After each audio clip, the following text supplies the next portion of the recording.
I feel like today should be nice and laid back, and I just want to get pissed, to be honest. It's just been that kind of week. All this channel is, it's just Fucking hell. enabling alcoholism. Yeah. Can you open the bottles, please? Oh, do you want to do that now? Yes, please. Okay. Well, it's up to you. Is this the Either that or pre-bit? start, yeah. You don't really...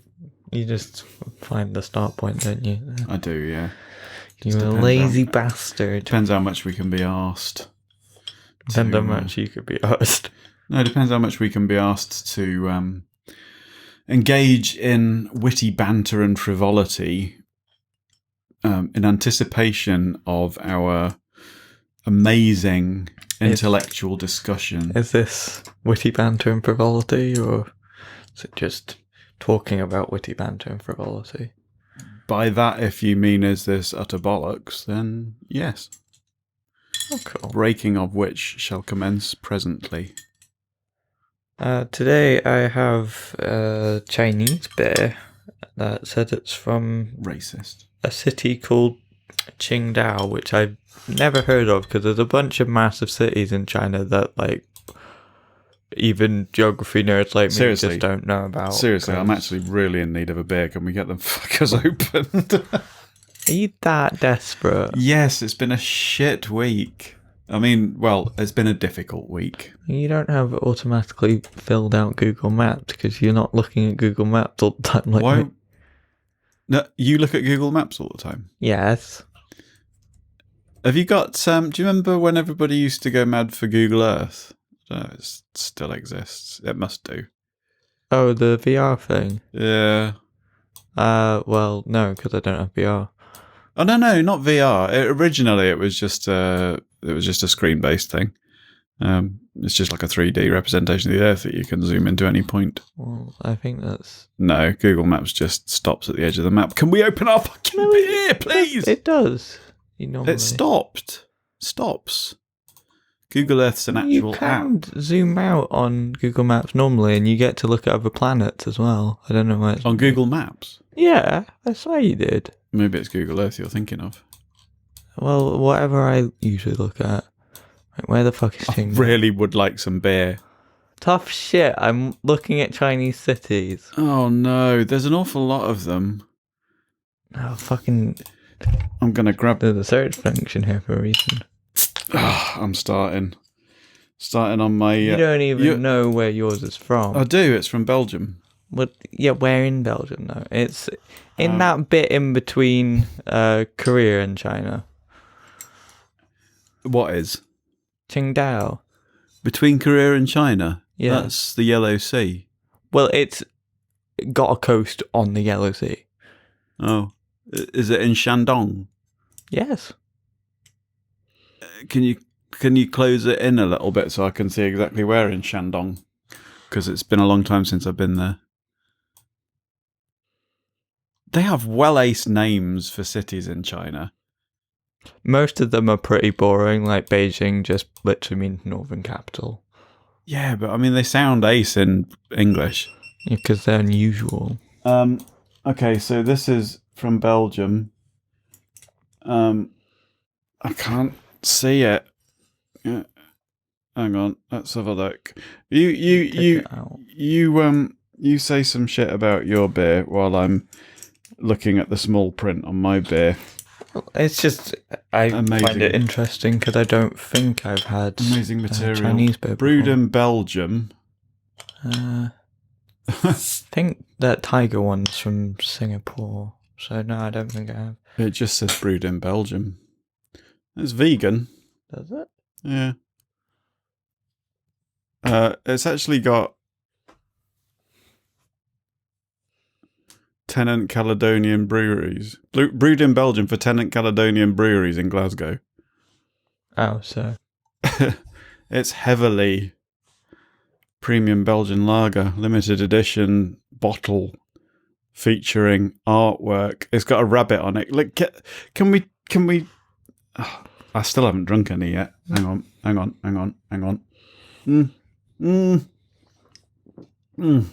Have you got any ideas for this one? Because I've got ideas. I'm just not really sure how to formulate them. Oh, pardon me. I was tempted to kickstart the evening with a shot of vodka or something just to get me in the mood. Yeah, you need to chill out. It's just this fucking week. It's been a difficult week. I'm finding it very challenging to live at the moment. Okay. I would like for us to engage in an entertaining podcast this evening and not be too boring.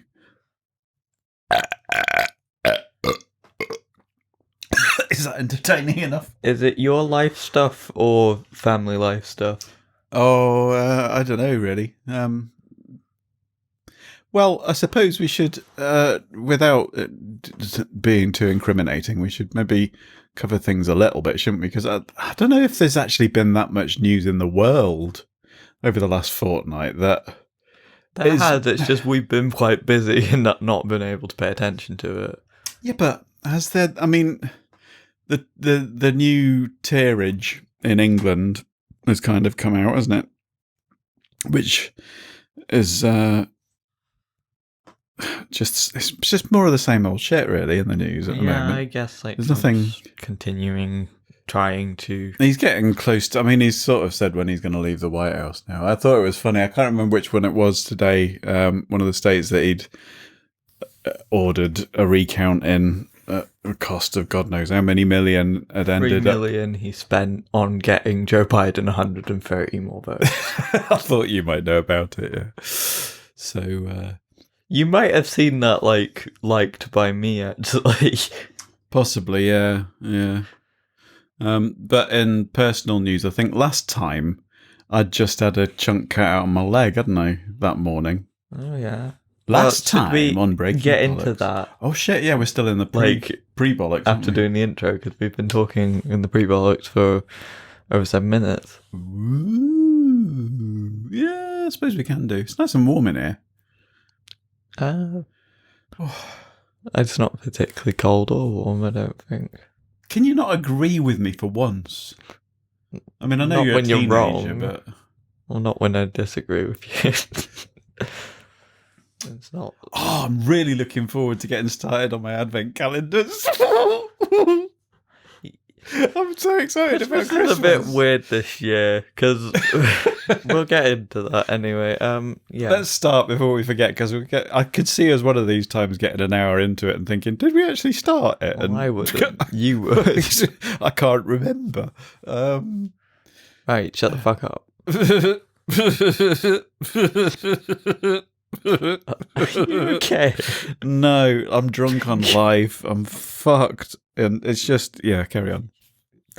It's in a nice way. In a nice way. So 1 second, it's fucked in a nice way. Right, okay. Right. Hello. No. Absolutely I knew not. that You're was not allowed. coming. Not I knew allowed to it. start the podcast first time. I anticipated it It's not this time. allowed. Fuck. It still throwed me off. Come on, though. get on with it. That's doing fuckwit. There's no need to use profanity. It's a sign of a limited vocabulary. We're called fucking Breaking Bollocks. We're not called fucking Breaking Bollocks. We should be. Do you think we could sustain a whole episode without actually talking about anything? Just literally just talking bollocks. Do? It would be The whole premise. That's our only format. We just talk like we're being encroached on as well. This or that podcast are running out of material and they've started talking about other shit instead of just biscuit wars and crisp wars. They've started talking bollocks as well, and I think we should send the lawyers in. Like rating different bollocks. Hey, we could start a podcast war. Podcast wars. Yeah. Yeah. Just like network ones or all. Don't know. Let's just start the podcast. That would be interesting with others as well. Anyway, yes.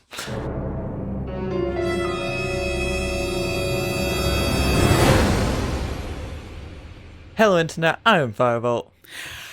And I am the Orbiter! Yay! He's genuinely lost his mind a bit. What episode are we on? Christmas 73. 73. Which is nearly... It's how old you are. It's not far off my COVID age. Ooh. So, yeah, to put a bit of perspective on this bollocks, last time I had a chunk out of my leg, which is probably skin cancer, but we don't know yet. I'll probably get the results just in time for... Oh, he's coming all over the... His Xingdao is frothing over. Why don't you just shove it in your gob? Please don't say that to me. Yeah, so get the results in 5 or 6 weeks, but there's been no end of... There's been some ructions this week, hasn't there? Yeah. Regarding complications to do with... I think, without saying too much, I think I'm highly likely to be in a high risk category because of my... Our situation's somewhat analogous to like what a lot of the news is covering right now on like COVID fatigue. And I think also there'll probably be some people listening to this who will identify with this from possibly either side. Who knows?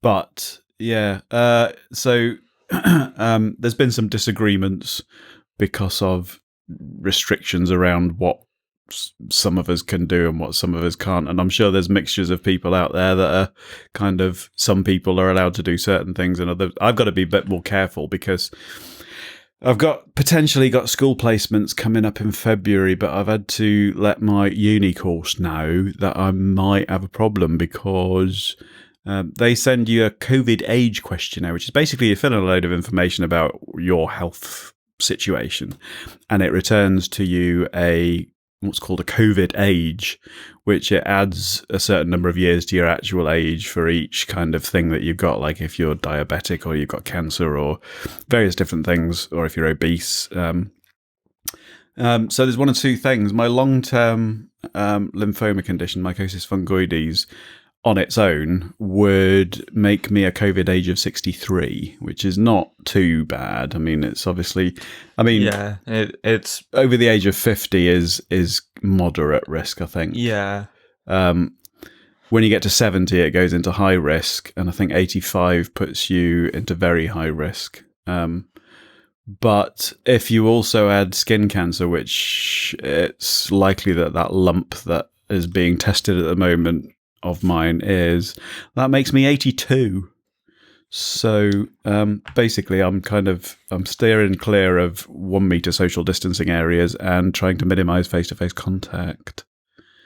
And I was surprised actually earlier on in the year that I wasn't contacted, because I think the simplified version of it is if you have an underlying medical condition, which means you're offered the free flu jab, even though you're under 70, then you should be shielding. I got a free flu jab. Did you? Yeah, at school. Like the nasal ones. That's not a jab. Oh, no, okay. Well, I never have a fucking cold. They're just all vaccines. I don't know what they... I mean, when I was at school, I think it was called BCG. But they have various vaccination things at school. But no, I mean, if you get offered the flu jab by the NHS and you're under 70, then... yeah, I'm not sure if it would have been NHS or like some school program. Yeah. So, anyway. So yeah, that's made it a challenging week. And obviously with all of that sinking in over the last couple of weeks about how... Because I try not to let my health issues kind of interfere with life, because most of the time it's just like, just get some free moisturizer and get on with it. So also because doing biological sciences, one of the themes that we just finished was actually immunology, which has provided some insights for myself at least on well, I guess more on how COVID being studied at the moment because there's a lot of things about the details of what it can do with your immune system that we're still not 100% sure on, but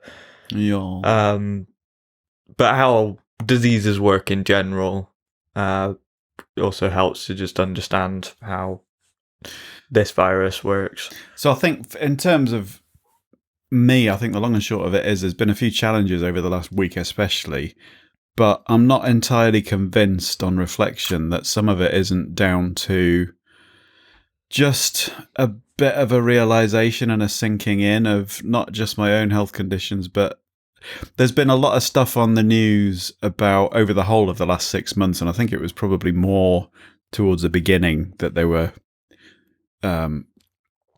covering it most vocally, I suppose, about the mental health aspects. And I think over the last sort of week or two, it's started to hit me, which has been a long time coming, really. When, first lockdown starting in, was it March? It was, wasn't it? Yeah. Yeah, it's been in various stages throughout the year. Which maybe it shouldn't have been, because that's probably why we need such restrictions now, which is why I'm kind of worried about them saying the 5-day allowance for free households. Is that just in England or is that everywhere? No, that's UK wide, but there are a couple of differences with Scotland. There's this thing where you can form extended households normally with people who are like living on their own. So, for instance, under normal conditions, say you're not supposed to go into each other's houses, but if you know somebody who lives on their own, you can form an extended household with them. As long as they don't go into anyone else's house, they can come into yours. Do you know what I mean? Now, in England, they're making this 3-household bubble over the 5 days of Christmas so that you can include in that extended households and still call that one house. So you could have up to 6 households meeting, but 3 of them would have to be extended households of the other 3, if you know what I mean. But that still feels like it's kind of bending it the way it's not really supposed to be. And what they're warning about is that to do that, they'll need to have tighter restrictions before it as well as after it. Yeah. Which is sort of like, well, why are you making the exception for this one thing? I know we celebrate it, but not everyone does. Why should the whole country? It's going to be interesting to see. Affected? I know. I mean, we haven't actually been in a full lockdown like England have, although they call it a full lockdown. It's not really a full lockdown, is it? But they've had a lockdown of sorts, which they're coming out of on Wednesday the 2nd. That would be yesterday as this podcast has come out. Now, a lot of the country are going into the new Tier 2, which is, and a fair amount as well going into Tier 3, which means things are more restricted than they were before, generally. So I think it's going to be interesting to see, because that's happening pretty much just over 3 weeks before Christmas. Just over 3 weeks before this. Pretty much exactly 3 weeks, actually, before this 5-day Christmas bubble thing starts. Yeah. So it's going to be interesting to see what happens with that. Because the idea of it is that there's this blanket kind of Christmas bubble, isn't there, for 5 days across the country. So places that are currently or will currently be in Tier 3 when this episode comes out, who are pretty much still fully locked down. No restaurants or pubs open, just deliveries, basically. All hospitality shut down. Even those areas, under the Christmas bubble rules, will be opening up. Or not opening up, but do you know what I mean? The household rules are going to be relaxed. Yeah. But that's where it's most spreading because of the lack of ventilation, and who knows what's going to happen. It's going to be a fucking nightmare, I reckon. January's supposed to be something that seeing a bit sort of bigger picture is the Tory government clearly gearing up because they have spent a lot during this to... I mean, in good faith you could say it's to try and help people, but I think really it's more just to try and save their own image, because they U-turned multiple times on that, which On people what? seem to have... You haven't mentioned what it was you're talking about yet. Well, they U-turn multiple times, so many times, on what help they'd give to various people, spending-wise. Okay. You said they were gearing up for something, but you didn't get around to what that Gearing up for basically another decade of austerity, which they never truly really stopped or reversed any of the effects. Which we know doesn't work. Yeah. But I did see in the news today, actually, there's a drone footage of the lorry park that's being constructed in Kent to deal with the backlog of stuff. Did you see that? They think there's going to be a massive rise in dogging. Everybody, well, yeah, but unless you were gonna. Do you mean in Kent? I assume so, like lonely lorry drivers and shit. But I suppose. But I mean, you've got to. Yeah. Okay. I'm just trying to think my way around it, because obviously, unless they're going to be dogging each other, then there's going to need to be a way for other people to get into those lorry parks to either partake in the... Is dogging the physical act, or is it the watching act? I don't know. Let's look it up. If you're dogging, Let's are look you this actually up on your computer? Are you... No, not on at least put an incognito window up. No. Oh, fuck's sake, I've got to clear my fucking... The practice of watching or engaging in exhibition. or engaging. So basically both sides of that are... It's just the exhibitionism, really. All right, okay. Informal British. Yeah, because I did... I can't remember what it was in reference to, but I did them talking about dogging on one of the other After Dark podcasts, and it was... That sounds... I don't know if it's why we have a particularly American audience, but they certainly do as well. They're not necessarily going to know what that is, are they? Go look it up, Americans. Dogging. Get some in your country. I'm sure they do. It's just called, like, sucking off a trucker. Well, maybe. Okay. Truck and suck. I like trucking. I like trucking. I like trucking, and I like to truck. Not the 9 o'clock news. And fuck. Hedgehog sandwich. What? Not the 9 o'clock news. My brother used to have... It was mentioned on the It's Christmas, I think, 1980 episode podcast. Top albums. What are you talking about? One of them was the Not the 9... Have you not heard of Not the 9 o'clock news? Yes. Yeah. But that doesn't make any more sense. Hedgehog Sandwich was their second album. Okay, well, that was fantastically irrelevant to anything, but okay. Yeah. Struggling. Were we talking about something? They're talking about the news. Okay. Anything else happening? Gearing up for austerity, which... oh, yeah, Maradona died. Oh, yeah, there's that. And, I mean, I get that he was a fantastic footballer if you're into football, but 3 days of national mourning in Argentina. I think he did more than just football in Argentina. He snorted a lot of coke as well. Well, yeah, but I've seen a lot of things saying never was there a man more committed to socialism and cocaine, to which a lot of people replied, maybe Pablo Escobar. Yeah. I was just trying to remember his name. Yeah. But I think he did a lot of work trying to help the poor in Argentina. I don't actually know much about him, surprisingly, because I don't really need to. No. Well, what I was surprised about, though, actually, was that he was 60, which means he must have been either 16 or 17 when he led the national team to win the World Cup. When was that, then? well, work it out, 44 years. Hang on. 76. No, it wasn't that long ago, was it? No, 34 years ago. Hang on. My brain's not working. He was 60. Yeah, 34 years ago. Oh, I don't know. Maybe I'm wrong. If you thought he was 16 or 17, he would have been. Yeah, but I might have got it wrong at the time. Probably. 1986, it's probably much more likely, especially given the sort of things around the Falkland War. That's probably why it became a big thing. Yeah, I think you're right, actually. So it's not actually that. I thought sorry.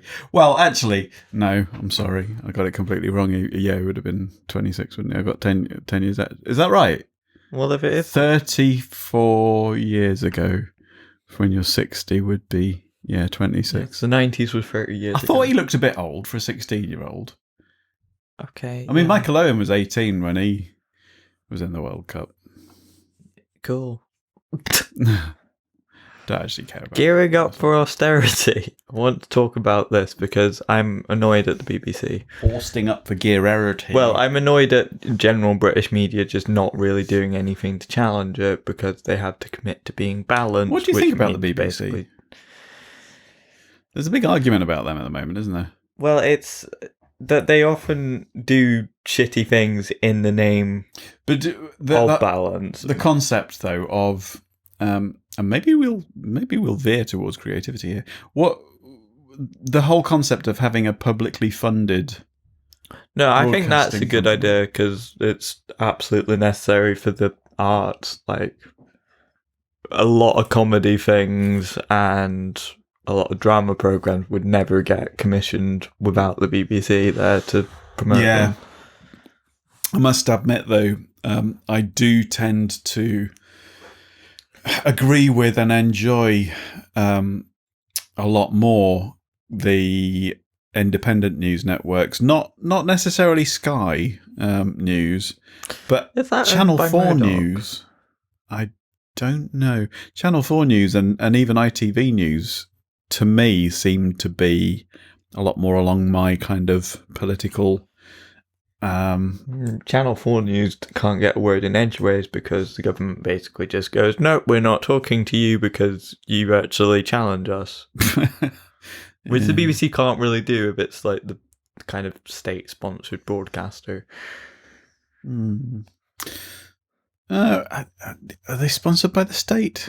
Well, publicly funded, whatever. Yeah, it's sort of like if they were ignoring the BBC, then that would cause problems for them. But also, relatively recently, I mean this year, it was actually quite a while ago, the BBC's had a new boss, which... That happens every year or so, doesn't it?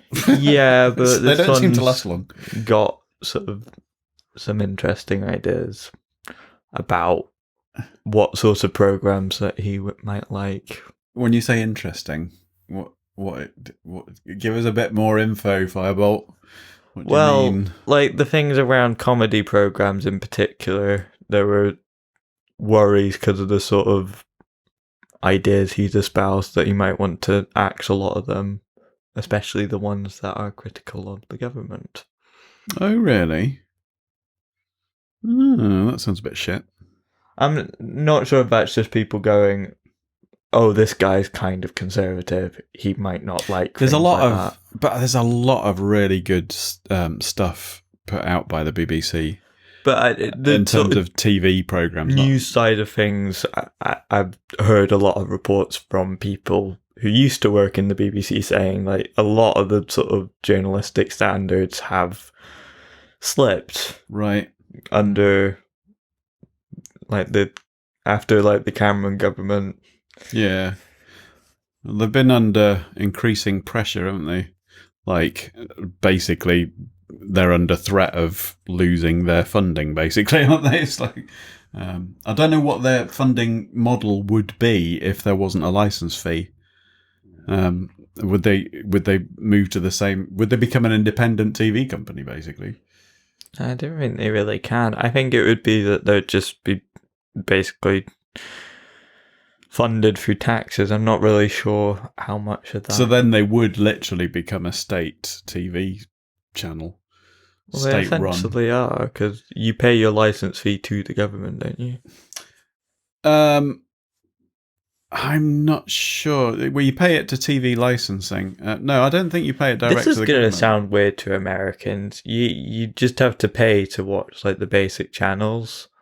Yeah, but I mean, they do know the BBC are But it's well not known like around the world, cable. though. Yeah, but they'll have it under like BBC America, and it's probably like a paid thing. That's Probably the biggest not thing just that's a come out general of flat license fee. Probably the biggest thing that's come out of the BBC recently that they'll know about is Doctor Who, isn't it? I think things have come out more recently than that, but yes. But I mean, that you know what I mean. That's massive. That's known worldwide. Although I think did Downton Abbey not do well over there as well? I don't know if they watch The Crown as much. I know The Crown's big over here. That's not BBC though, is it? Netflix. Yeah. I wonder what they're going to do Dark when Materials. they get to Diana. I keep saying that. I think they might be on that at the moment, or coming up to it, because I did hear. They have to like tread quite carefully around a lot. Well, the thing is, apparently, it is a work of fiction. You know, it's a dramatization. That the creators have said, you know, we're not trying to be historically accurate here, because a lot of it will be stuff that isn't actually public knowledge anyway. So, but by saying that, it's kind of, you can kind of do anything then, I suppose, can't you? Yeah. Wonder what happens, because But it's it'll be like a few years next when they get to like all the Prince Andrew stuff. I saw the creator being interviewed, and they were saying, it might have been a bit big-headed of them, but they were saying, if you think about the sort of thing that when Shakespeare used to write plays about royalty, it wasn't actual, you know, it's not taken as historical fact. It's kind of dramatic storylines. Some of the stuff, especially around Richard III, though, might have been because he was relatively close to Elizabeth I. Yeah. Who was a Tudor, who didn't really like the Yorks. Indeed. Yes, but his Dark Materials, go watch, please. Yes, that's pretty good.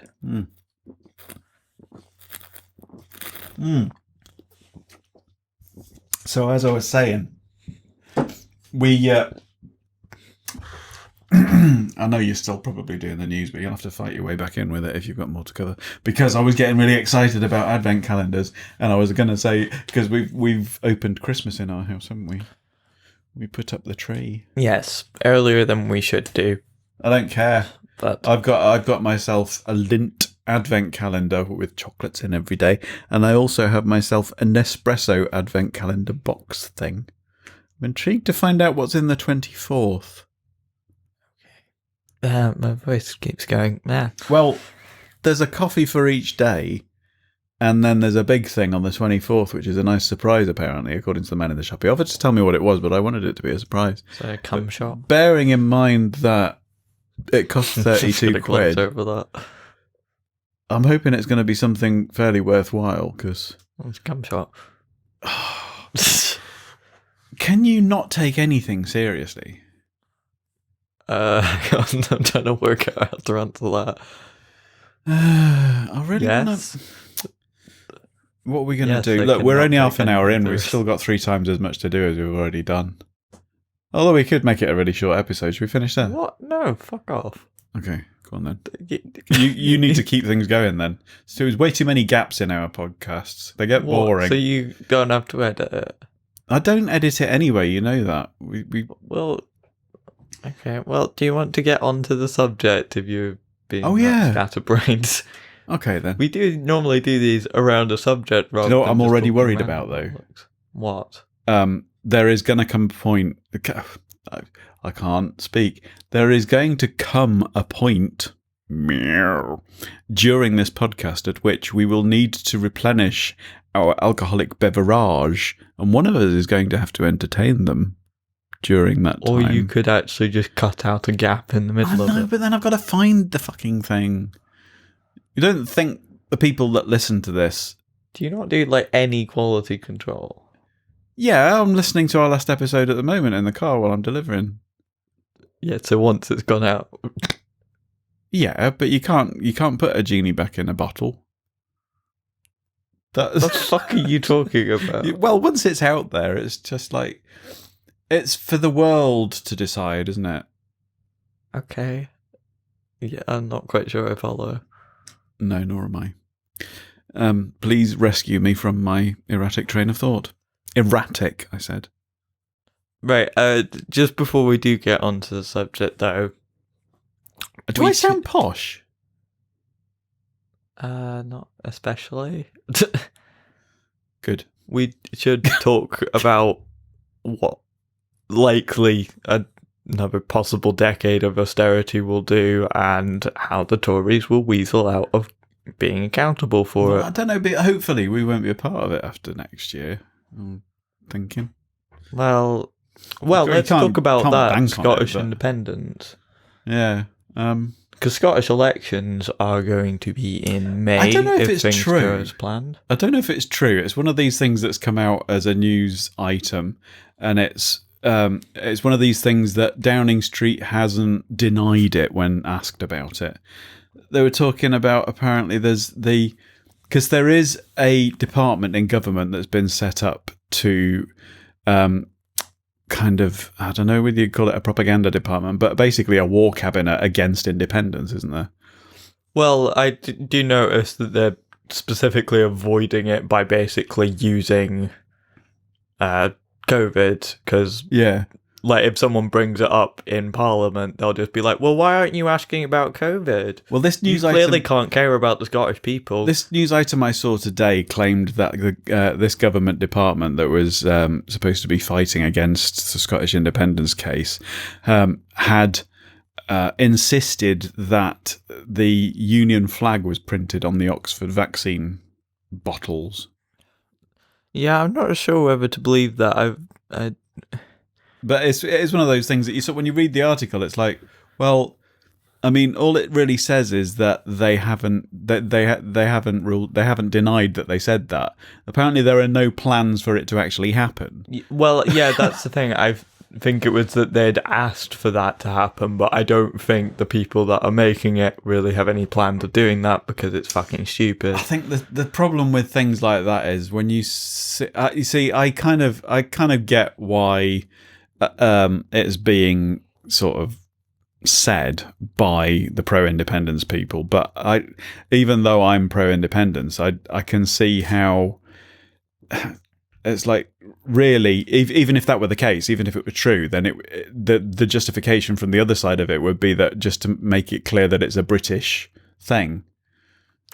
Yeah, I kind of assumed that was more sort of on like Brexit propaganda, because I mean, we've already left, but that transition period is supposed to end in like about a month, and like they don't have any plans. They're just like, oh, we have a deal with Japan that's significantly worse than the deal the EU already had with Japan. Don't know why, but my brain has wandered back to dogging in Kent car parks, and I'm wondering whether or not there's a sexual term related to a juggernaut. Probably, but I don't want to think about that. This is where my brain goes. It just wanders. What were you talking about, sorry? Japan. The UK-Japan deal. Significantly worse than the EU-Japan deal. Well, also not ignoring that, like, we don't do that much trade with Japan because it's on the other side of the fucking world. Well, we do more trade with Ireland, I think. Yeah, but you do get a lot of stuff that's made in the Far East, don't you? Yeah, but that doesn't mean that we do most of our trade. Clothing and technology spring to mind. But presumably it's got to be imported, though, from there. Yeah, so it helps to have free movement of goods across Europe. Yeah. Because a lot of them will be coming into Spanish ports or through the Mediterranean. It was an interesting thing. I can't remember. It was Mickey Waffles, the Irish Disney podcast. Mickey Waffles? Yeah, it's the Irish Disney podcast on the After Dark Network. They joined. Oh, like Mickey Mouse Waffles. Yeah, it's a play on words. You know, those things that we use to make our podcasts out of. But Wait, he's also a gangster. what? Mickey Waffles. He's also a gangster. So is he like a character, or is this an actual person? I think that's happened. Not necessarily with the blessing of the podcast hosts, but what I was trying to say was, What? I'm very confused. You Mickey just keep Waffles. referencing random bullshit that I don't care about. Mickey Waffles is Mickey Waffles is a podcast by some cool. Irish. I think they're ladies. Sorry if you listen to this. But they were saying that for Irish people, at the moment it's really annoying when they have to pay import taxes for stuff that's coming from like America. But apparently they are going to have to do that when, after 1st of January, they're going to have to pay import taxes for stuff coming from the UK or from presumably, I don't know about from Northern Ireland because there's different rules, isn't there? I'm not sure what the deal is at the moment. There isn't one, is there? No, because they just went like, fuck it, like we don't like this anymore, even though we fought an entire election on it, in which most of the parties that got, like most of the votes actually went to parties that promised a second referendum. It's not like it's only about our electoral system's so fucked that we end up with it's super majority. Are you going to let me talk? Didn't get a majority. I really want to talk. It's not like it's only about a month away, is it? No. Yeah, so it's They've been burying that a lot because they don't have a plan. What? You know, David Davis, the first. No, I've not met him. The first Brexit secretary spent, I think, a total of 4 hours in meetings talking about Brexit with the EU. Have we got a podcast coming out on New Year's Eve? I do not know. I'm just thinking, I was just trying to work it out whether or not our next one would be the last one of the year, but this one's going out on the 3rd, and then, so the next one will be the 17th. Yeah, we would.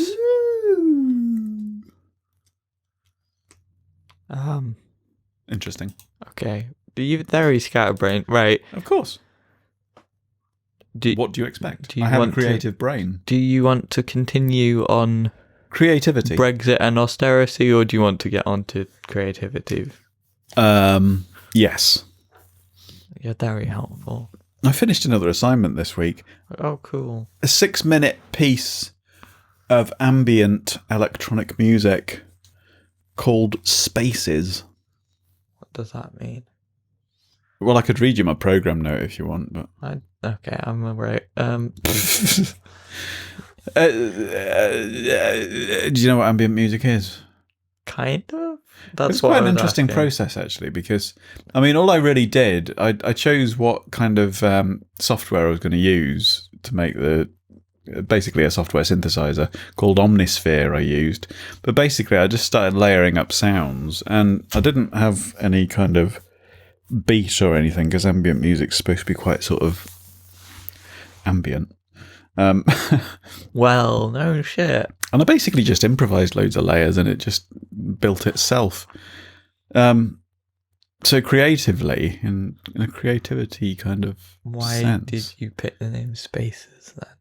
Well, funnily enough, I didn't choose that until afterwards. I deliberately didn't give it any... I deliberately let it kind of build itself. But it's because... Oh, but don't you normally do that? Not always. But I called it Spaces because it kind of has this atmosphere when I was listening to it. It sounded like the sort of thing that you would play as a soundtrack to or accompany like a voyage through space. But at the same time, I could imagine it also being the sort of thing that would give the atmosphere of being in a forest or a cave or something like that. Yeah. So it was basically just kind of sort of open spaces. Yeah, but it's also about the spaces. When I was writing the program note, it kind of came down to the distances between stars and the comparison of that between, like, with the distances within ourselves that are between particles, but also in our own minds and stuff. It could be both. Metaphorically within both. Our mind. Yeah, but well, the other thing is as well that everything that you know, the universe is basically a reflection within your own conscious and subconscious mind, isn't it? Yeah, I guess. It's not what's actually out there. That's just a jumble of things. Electrical signals reaching. Yeah. And forming complicated images and thoughts. But yeah, I mean, you'll know as a physicist that we are... I'm not really a physicist. I did physics in secondary school. You'll know as a scientist that we are pretty much, I don't know what percentage, but we are mostly empty space, aren't we? Yeah. I mean, that's just kind of electron clouds and shit. My brain is most of the time. Because electrons are really small. Do you know where that word comes from? Electron? I knew at some point. No, probably because I told you. It was ancient Greek for amber. You probably told me that, but I didn't know that. But, no, I knew that. Which brings us back to dark materials. Protons are called protons because they were discovered first, I think. Yeah, but I think that the reason that electricity took on that name was because amber, when they rubbed it,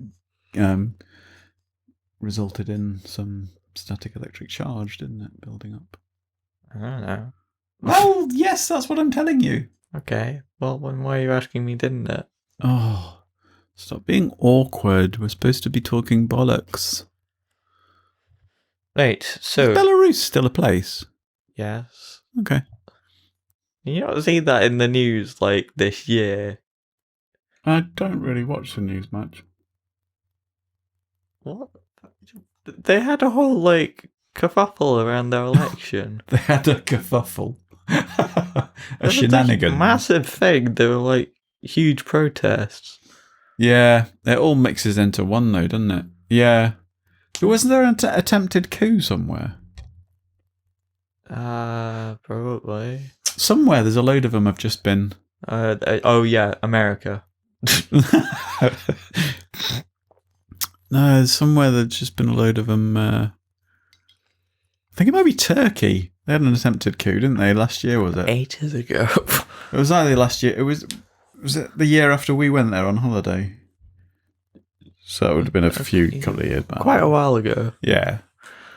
But no, the reason it's in the news at the moment is because the people that were involved in that failed coup have been sentenced.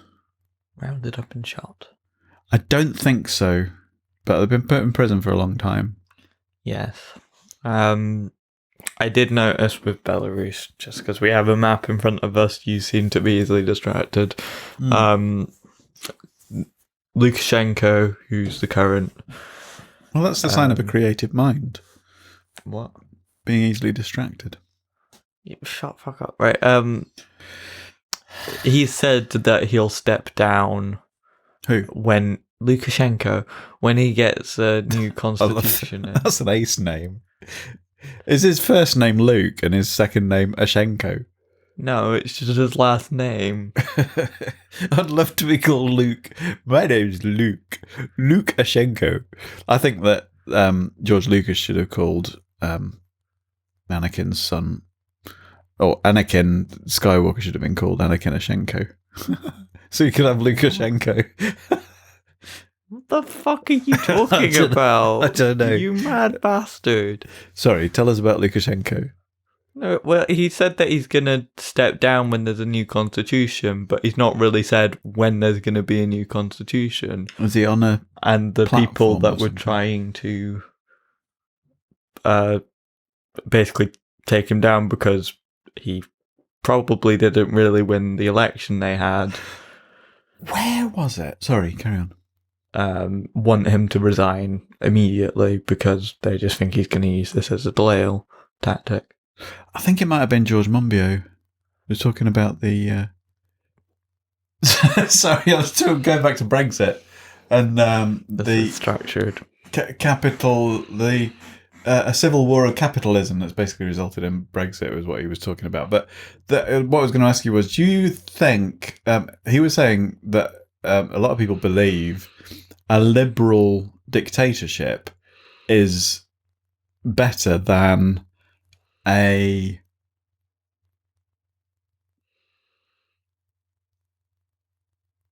authoritarian democracy? It's kind of liberal dictatorship's kind of a bit of an oxymoron. Is it? Well, yeah. I mean, by definition, being liberal, you're in favour of less power being concentrated with those small. Or maybe it was a liberal autocracy then. I don't know. I guess like you could be socially liberal in a dictator, but like that's still very authoritarian. Okay. Interesting idea though, because I mean you can be an unelected leader and allow people to have civil liberties a lot more than an authoritarian elected leader. Probably not going to be able to hold on to power that well if you allow people civil liberties while you're a dictator. Okay. Because they're naturally going to want to get rid of you. Oh, there was a hilarious interview. I don't like... But authoritarian democracies, yeah, they can get rid of all your civil liberties as long as they can basically advertise that idea out of your head. I don't like Piers Morgan as a person. I think he's a cunt. But there was a hilarious interview that I saw him grilling Dominic Raab about politicians, Tory party politicians' pay rises amid pay freezes for the public sector. Oh yeah, that is a thing in the news. Public sector pay freezes. Well, that, but Priti Patel being properly accused of bullying, leading to... what's his name left, didn't he? What was his name? I can't remember the guy that led the investigation. But basically the guy that's in charge of ministerial conduct resigned over this, and Boris Johnson's essentially said, no, I think she's apologised. Yes, it's fine. She can bully whoever she wants because she's loyal to me. Yeah. Indeed. Now, I did see somebody making reference, I think it was Ryan, making reference to, on Twitter, about people resigning when they don't get their own way at work. And can you imagine if people did that in their everyday jobs? But I think, I mean, I don't have any problem with, if you've got a boss who's being a cunt, I don't have any problem with telling them to fuck you and keep their job. But do you know what I mean? I think the act of resignation in that sense is an effective form of protest against something, because it is a sacrifice. Well, I'm not sure if that's like he resigned to basically say to the Prime Minister, like, I don't want to be in this role if you're not going to listen to me, or whether he was asked to resign because of what his investigation found. Because a lot of the ministers that end up resigning are just basically pushed to resign for saving the party's public image. Yeah, it's interesting that, isn't it? But then they get like cushy jobs wherever the fucking newspapers. I mean, Nick Clegg got one on fucking Facebook, so yeah. They're all sellouts when it comes down to it. So, Piers Morgan interviewed Dominic Raab about that, and he just would not. He would not. It was a funny interview. If you can look it up, it's worth a watch. In fact, I just enjoy watching Piers Morgan eat Santa's yum nut and just have this. In fact, horrible look on his face of, yes, this is where I am right now. I might tie myself down to a small piece of editing, and when I have to go and get another beer, I might bung that on either before or after I leave the room. Okay. It's only a few minutes long, but it's hilarious. I just look. There's something really satisfying about watching Dominic Raab squirm. he's just the kind of person that you just really want to be really embarrassed in public. Do you know what I mean? He always kind of looks like he shat himself recently. Not like he's currently sitting in the shit, but like he's shat himself in the last 48 hours and is trying to let the shame leave his eyes. He reminds me of the guitarist in our band. I feel sorry for him. I don't. He's a bit of a... I don't think he listens to this. You hope not. Well, see, that year when I was not allowed to drive because I'd rolled my car while inebriated. That wasn't the version of events I was told, but sure. What? I just thought you fell asleep. But... Did you not know? No. Oh, right, okay. Yeah, I had been drinking. Yeah. You must... I thought you knew. I mean, I might have known at some point, but my brain blanked out some things. Well, anyway, I used to get lifts here, there, and everywhere from people, and I used to have to book myself rooms in travel lodges and stuff with half of my equipment and stuff. It was a difficult year for doing gigs, but the band helped me out with it. And then once I had forgotten I was supposed to be getting dropped off at Inverurie at Grandma and Granddad's house, because that was en route for him on his way back to where he lived. And I'd forgotten the key to get in. So basically it was either... Basically, he left me at like 2:00 in the morning on the drive at Grandma and Granddad's so that I could call a taxi to get back to Inch, which is like an extra 12-mile trip. Were they in? And it was... No, they were away somewhere, but I was supposed to take them the keys to stay at their house because it was just en route for him giving us a lift. But rather than drive 12 miles out of his way, he left me at 2:30 in the morning in sub-zero temperatures, sitting on my keyboard case. I had to sit there for 3/4 of an hour in the snow. That was like a decade ago and you're still hung up on it.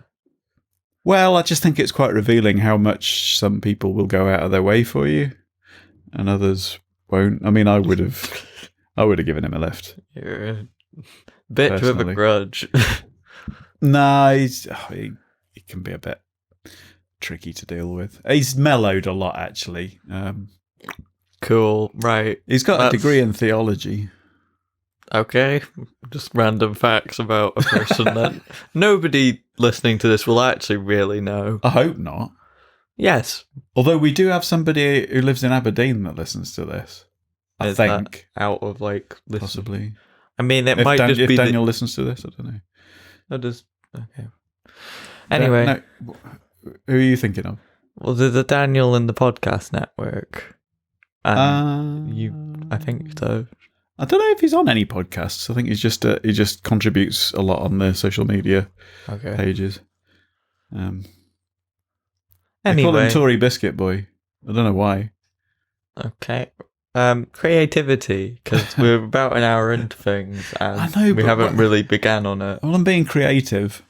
You're not really, though. You're just being shit. Why would you insult me in front of the entire world?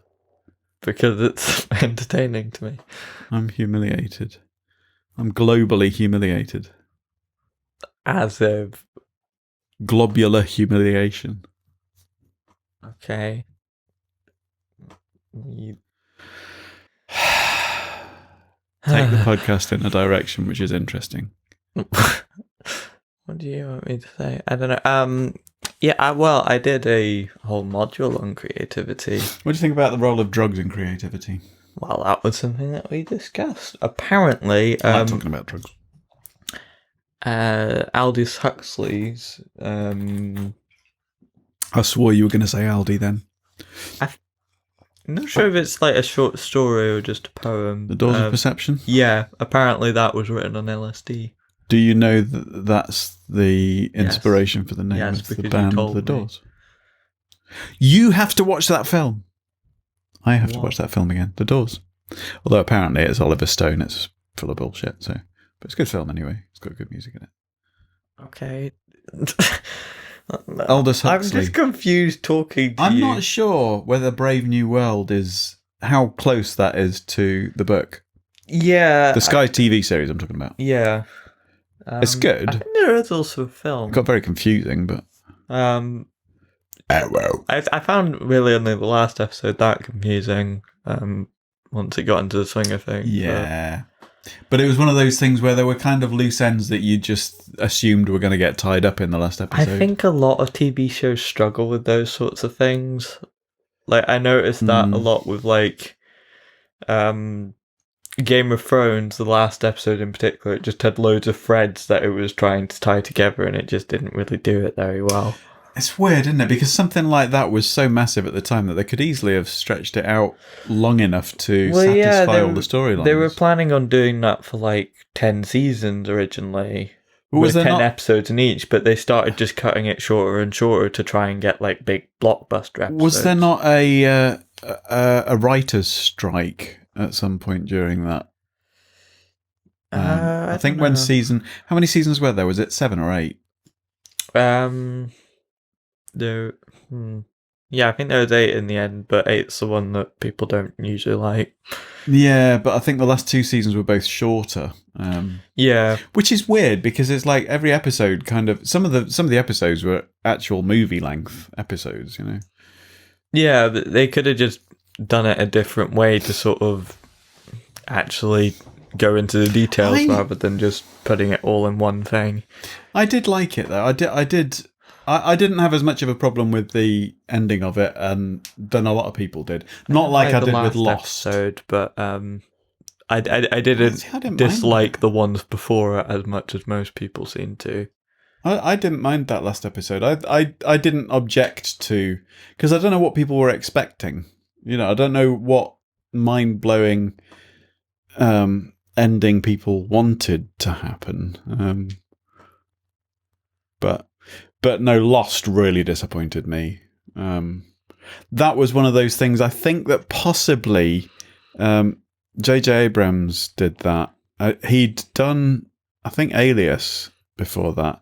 That was good. And I thought that wrapped up well. But I get a feeling they weren't expecting Lost to be as successful as it was and didn't really have... It had a great first half. I think it was 6 or 7 seasons or 5. With some of these, I think a lot of where people's annoyance at the way things have ended, particularly things that like pride themselves on being like realistic, like something like Game of Thrones, it's sort of trying to be the grittier version of Tolkien, really. There was... but that sort of... You know, the big bad being just defeated in one blow and that being the end of it, really. Or various big bads just being basically stabbed and then everything was happily ever after. That sort of idea, particularly nowadays when, like, the White Walkers were, I think, supposed to be some analogy for climate change. It's like, that's not going to be the case with climate change in... any point, really. There are quite... I think sometimes these things can be victims of their own success, because there's only been maybe 2 or 3 series that I can think of. There's one that I think is still going, but certainly had at least 3 seasons, which I really liked the first season of, and when it got to the end of the first season, I really wanted more, but I thought, it's going to be tricky to kind of take the story further. It's a perfect ending to that first season, was The Affair. Oh, yeah. I think a lot of things have that sort of Simpsons problem where they have in that case, you're saying the first season, but like with The Simpsons, it was kind of up to around season 15, I think. And then the writers started running out of ideas and it kind of just gradually... Another one that's in the similar categories for that, and I think it probably will stop at 1 season, was... what was that Tim Minchin one where they were taking the piano across Australia? Upright, yeah. I thought that was brilliant and ended brilliantly. But in terms of multiple seasons of things, there's only one that really stands out to me as being as good an ending as the rest of it has been, and that's Breaking Bad. Right. Yeah, I can see that.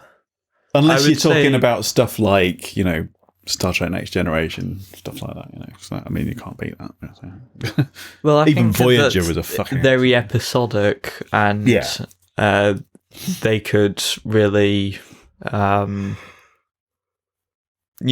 lot of the episodes really have nothing to do with like the overarching plot. It's just weird exploration and of philosophy and politics in a space age civilization.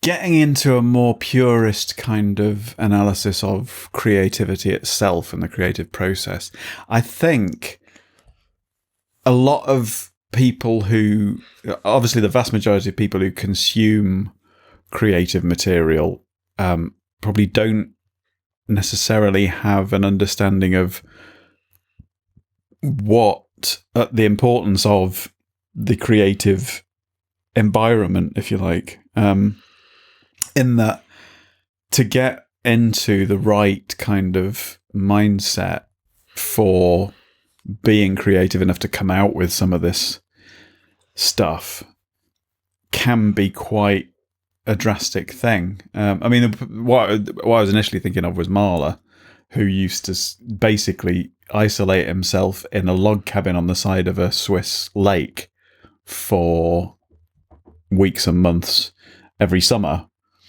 to write his symphonies. But you also get, and like a modern day equivalent of that, you do get situations where bands will go on like a retreat. They'll go to an isolated studio somewhere to write an album for weeks at a time to kind of remove themselves from the world, if you like, and put themselves in a headspace where they can be creative, because I think one of the things I'm noticing that I started off the episode with saying about how fucked I am at the moment and how I've just not been able to focus or concentrate with everything that's been going on. And I think, especially nowadays with today's world, there's so much shit being thrown at you by the media that sometimes you can't get into that headspace where you need to be to create something, to focus enough to bring I get that something in out of some you. respects, but there's also a certain amount of inspiration I think I can get out of just watching people, I guess. Not in like a creepy, like in the bushes kind of way, but Sorry, that came out of the blue. just like observing what's happening. Your voyeur. Well, it just sort of removing myself, kind of, not physically, but trying to just sort of... Withdrawing. Yeah, I guess it's just sort of a way of just sort of going into myself to just sort of... You're the dogger peering through the window. Fuck off. just simple little things like... I mean, looking at people, but also like doing a lot of one of the courses I'm doing this year is Diversity of Life, which sort of takes you through the evolutionary tree. But the sort of first part of that would be looking at all the different types of plant life. And so just looking at a fairly normal landscape that you normally just don't even think about, you're just like, oh, that's nice. Just clicking that like there's just so much life there. Yeah. That's honestly more successful than humans have ever been. I think most of the time we don't have the space or time to actually fully appreciate anything beyond the surface. Life is kind of lived on a daily basis for most people pretty much on the surface because you've got so much to deal with that you can't delve. It's something that I enjoy about the train, though. Like, because it's a lot quieter and you're just going past, like, scenery, usually. Well, I find it a lot more difficult on the bus to do that. I mean, I've got to bring Craig up, obviously, with this. Yeah. Because I know he said before, and this was something that I thought I'm not sure I could cope with that, but it must be something when you're doing it so much, they're not allowed to listen to music or podcasts or whatever while they're driving. They've got to have full attention, apparently. Correct me if I'm wrong, Craig. I'm sure I remember you saying that. Well, aren't you really supposed to have like full attention while driving as well? Yeah, but it's there is a certain amount of that happens, not automatically, but you know what I mean. It's that you can be distracted, but just that, you know, if you're on your own, I can imagine being on your own in a driver's cab on a train for hundreds of miles through isolated scenery. Must take you places, literally. You know what I mean? But you know what I mean? It's kind of, I mean, obviously you've got to keep concentration, but it must be a fantastic experience in all kind of weathers and that, and you know, especially up here, going down the coast. As long as you don't run into any landslides, that would be a bit of a hazard. But I mean, some of the scenery that you must go through is it's quite. You just got to step sure. back and appreciate where you are, really, sometimes.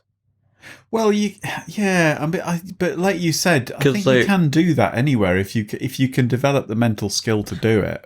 Where we are is where a lot of people would probably go, at least nearby, to do those sorts of retreats, because not a lot of people, at least like a bit further up north or in the Grampian Mountains.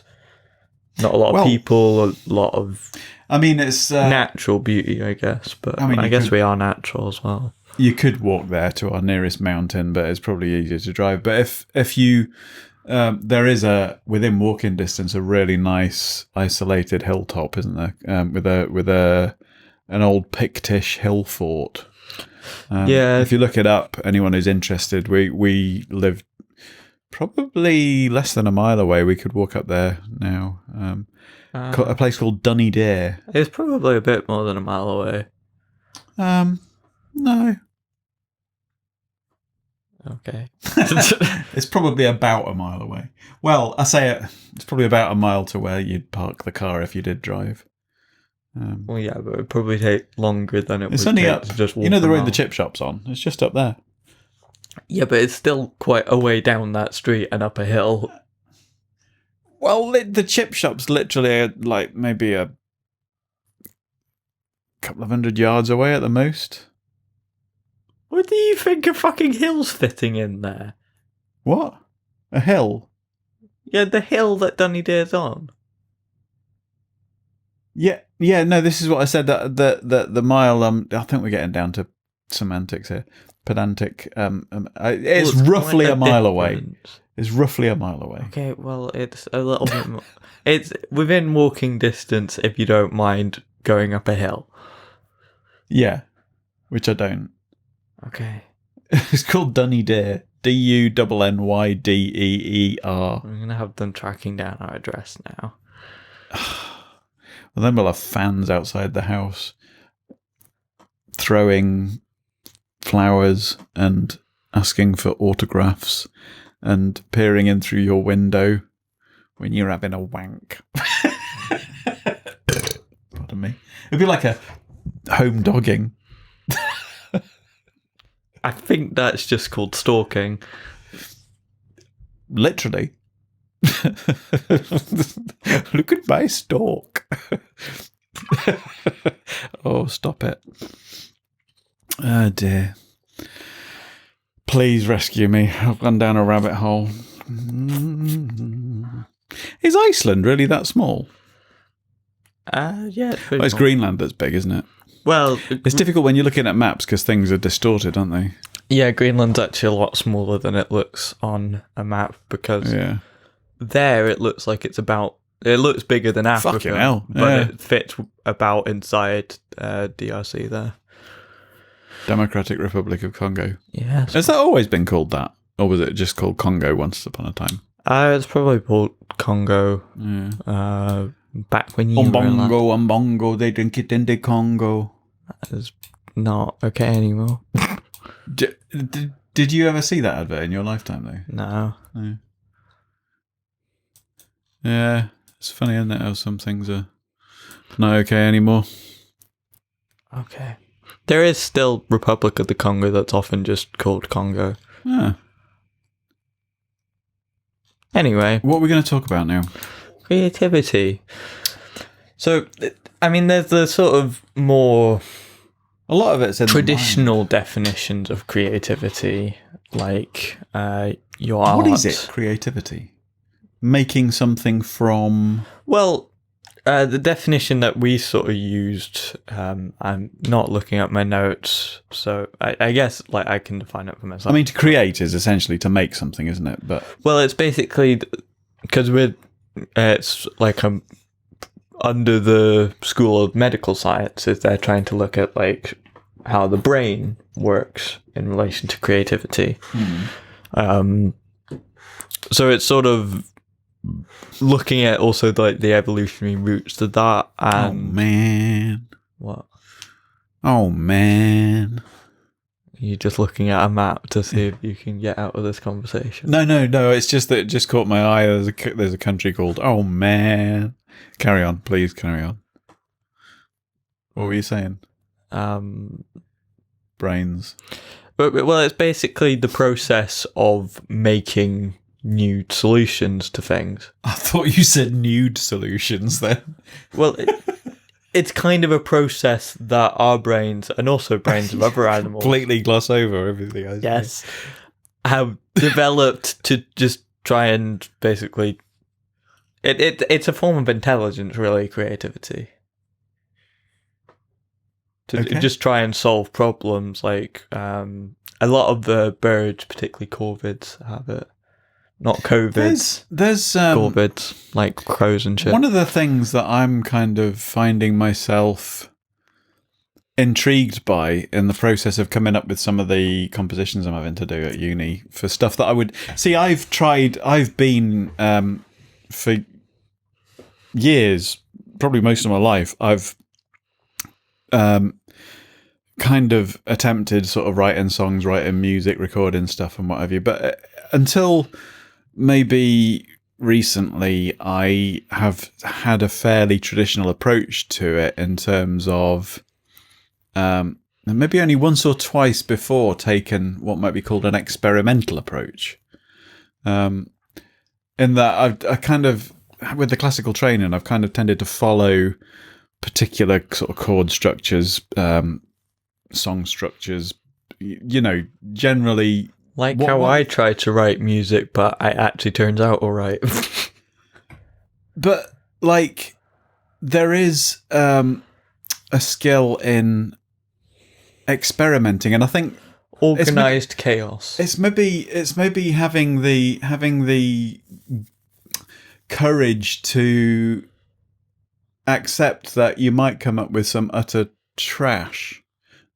Like it could be complete crap that you come out with, but I mean that's a subjective term anyway. But do you know what I mean? Just trying stuff that's not already in some kind of formula for making, because there's so much stuff that gets in the charts and stuff that's just like formulaic songs, stuff that could be written by an algorithm and probably is half the time. Yeah, but well, they've actually got things like that can pretty easily just synthesize pop. Yeah, and it follows, this sort of pre-programmed idea of what makes a hit and all this lot. But do you think machines can have creativity then, or do you think it's just finding? It's a bit like a mixture of things that already exist. It's a different form of intelligence, but what I'm thinking about is the experimentation aspect of it. You can try different things, and I suppose there is a bit of discernment in it, in that as you're going along the creative process, you might add and take away certain aspects of something, and if it pleases you, you'll leave it in. If you think, no, I don't like that, you'll take it out. There's a kind of judging process going on. But I suppose with an artificially produced experimentation, you could have a creative process, but it would be of a different... It would be I don't know if it's artificial is the right word, but it would be. I don't know.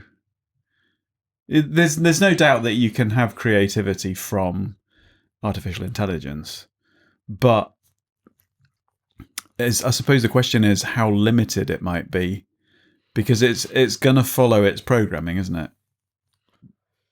Although you do get machine learning, don't you? So yeah, but that's sort of based on what's input into it, even if that's automated.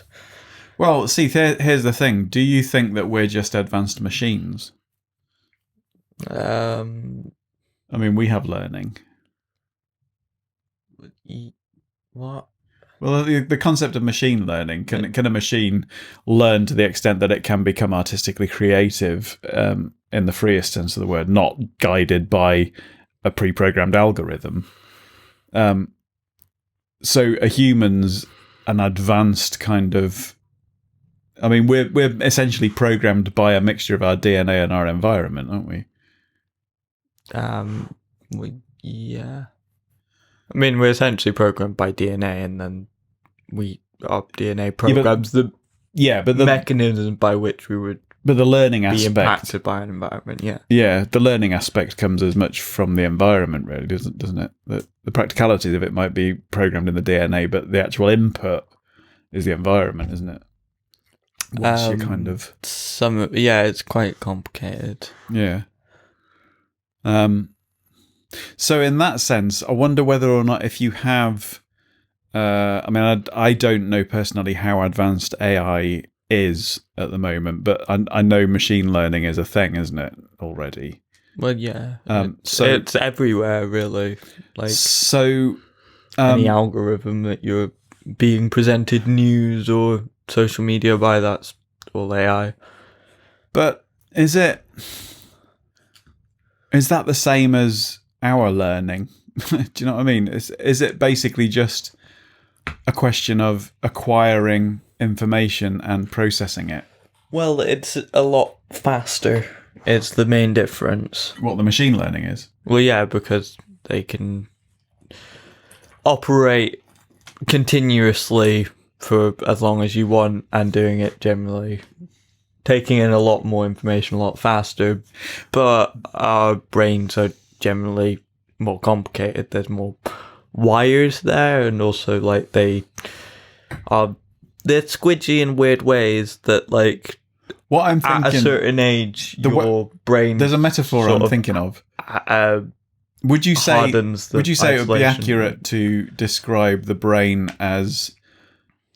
or would you say... I don't know. I mean, I'm more of an artist, so this is probably a very artsy way of trying to think of it. But I think of the brain as more of an analog version of a computer, in that the pathways and the... I don't know, it just seems more...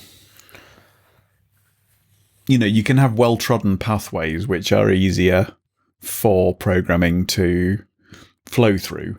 Whereas in a computer, that wouldn't necessarily be the case unless you've got like kind of... although this is interesting because I've read a lot of Asimov in the past, and the robot stuff talks about the pathways in the robot's brain that have less resistance. And that's an equivalent of the kind of more familiar behavioral patterns that humans take, because it's to the robot in these stories, it is a case of those what we might think of as more pleasurable experiences to that robot are merely reflected as the pathways being activated which have less resistance within their circuitry. Right.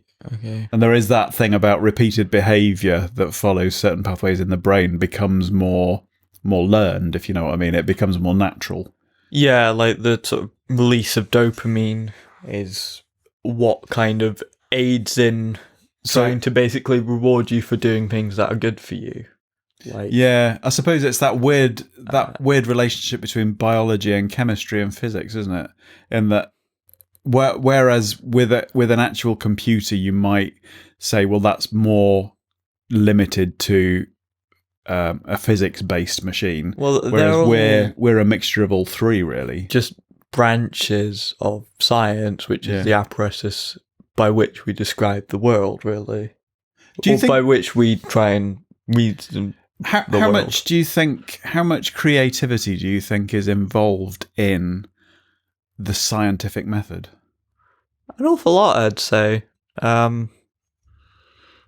It's sort of the abstract, I guess, that's the main thing, the sort of first idea, the inspiration to carry out an experiment, because... I feel like it's taken us an hour and 25 minutes to actually get into the subject. Well, it pretty much has.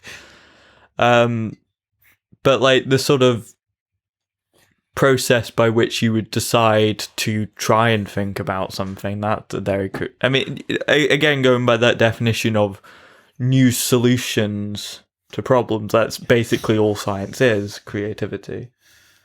Yeah. It's just basing it on... Do you know what, though? The world around...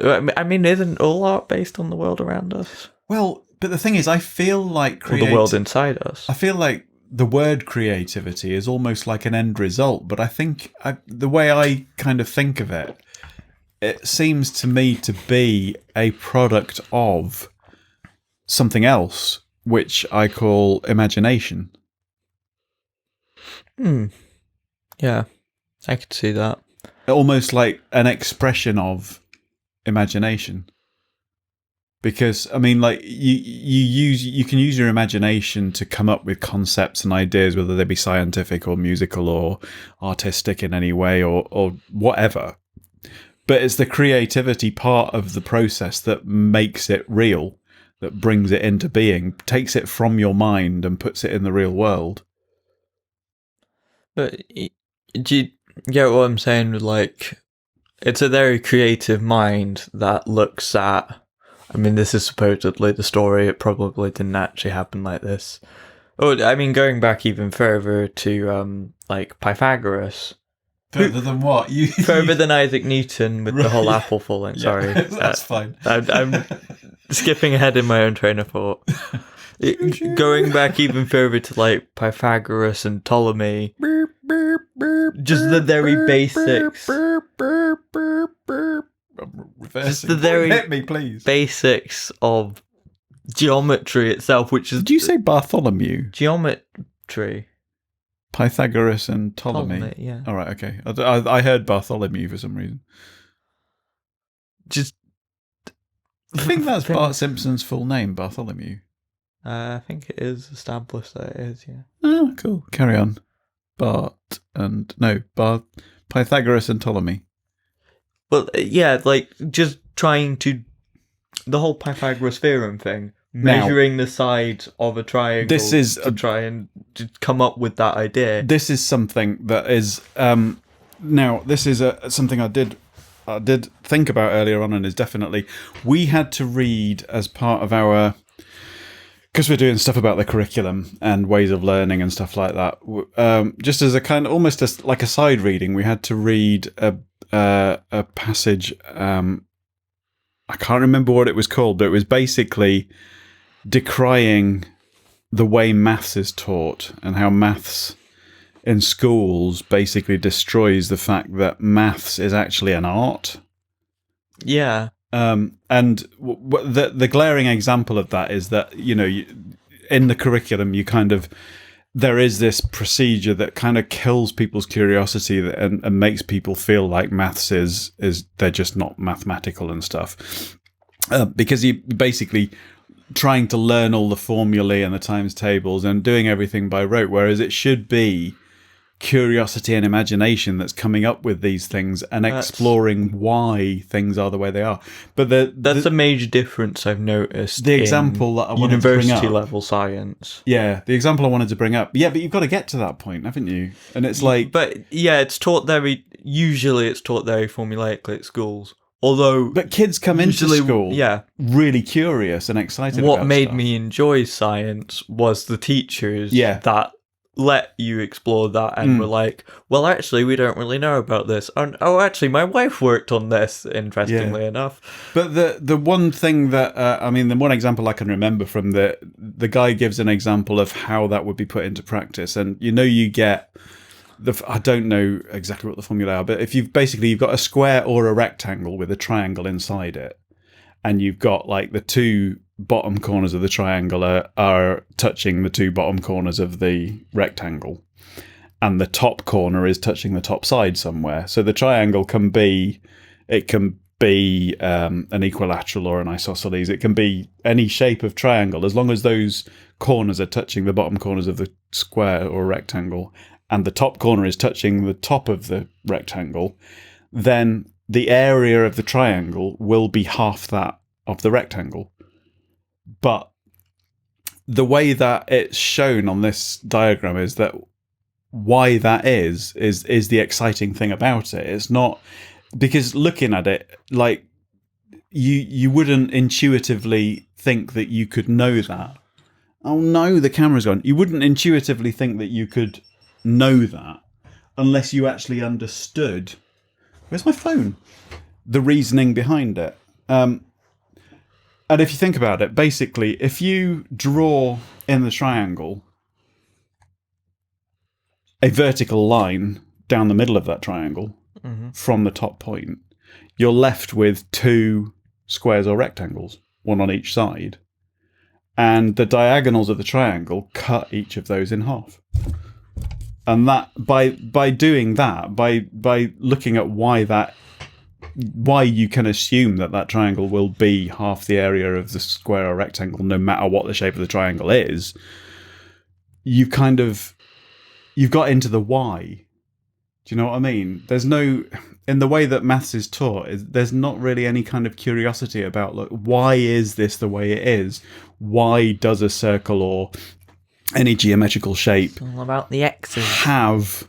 Yeah, but that's the thing. It's great that you can then simplify things and use algebra and stuff to make things easier to deal with. Very formulaically, normally, unless you have a teacher that goes beyond. Yeah, you have to. I think to make it exciting, you've got to know the whys and wherefores before you start replacing them all with letters, because they just don't have any relationship to real world applications. Otherwise, it's like. Particularly when you're like talking about calculus, because like that becomes very difficult to really. I didn't get that far. Well, yeah, a lot of that I don't really know what the real world application would be, because there are just basically computer programs that you can just put values into and they'll figure it out for you. Yeah, you don't really need to know how to be able to do that. It's just trying to sort of, I guess, get you to understand what underlies a lot of the things in our world today, like around building curves in particular. Welcome back, camera people, to YouTube people. Sorry. Calculate the gradient of curves. That's essentially what calculus is. Oh my god. Sorry, we're just looking... Sorry, people on Podcast World, and we're just looking at a photo on WhatsApp of Firebolt's sister's dinner that she's made. She was making roast potatoes. What's she done here? Oh, there's no Yorkshire puddings. What are you doing? Sorry, get off your phone. Get off your phone. I had to pick the phone up to reactivate the camera thing. Well, that's because you're an easily distracted bastard. There's going to be an edit point here because I need a wee. Okay, well, should we make a big noise to signal to Editing Orbiter that there's going to be an edit point here? We can, or we can just leave a gap, because I'll be able to see a gap as much as I can see. Okay, fine. Commence the silence. It's a strange time when Piers Morgan is talking sense. No. Yeah, just in case you want to sort of... We're back. We just watched the clip. It wasn't Dominic Rabbit, it was Matt Hancock squirming. I apologise. Well, no, I don't apologise. I don't give a shit. But it was on the Momentum page on Facebook. Basically, Matt Hancock being grilled on the Tories taking pay rises. But yeah, exactly right. But having said that, I mean, you saying it's a strange world when you start thinking Piers Morgan is asking the right questions and cheering him on. Me and Mum the other day were actually on the back of some of the stuff that's been going on this last week over social gatherings and stuff. We're actually thinking Boris Johnson and Chris Whitty we're saying the right stuff, and it's legally because they kind of have to. Yeah, I suppose. At that point, like, I suppose it's one thing saying they're going to kill people if they don't. It's one thing saying it and another thing actually doing it and acting it, isn't it? Well, yeah, because despite knowing all that, they still did the whole eat out to help out thing, which was horrifically irresponsible and has led to thousands of deaths, tangibly. Yeah.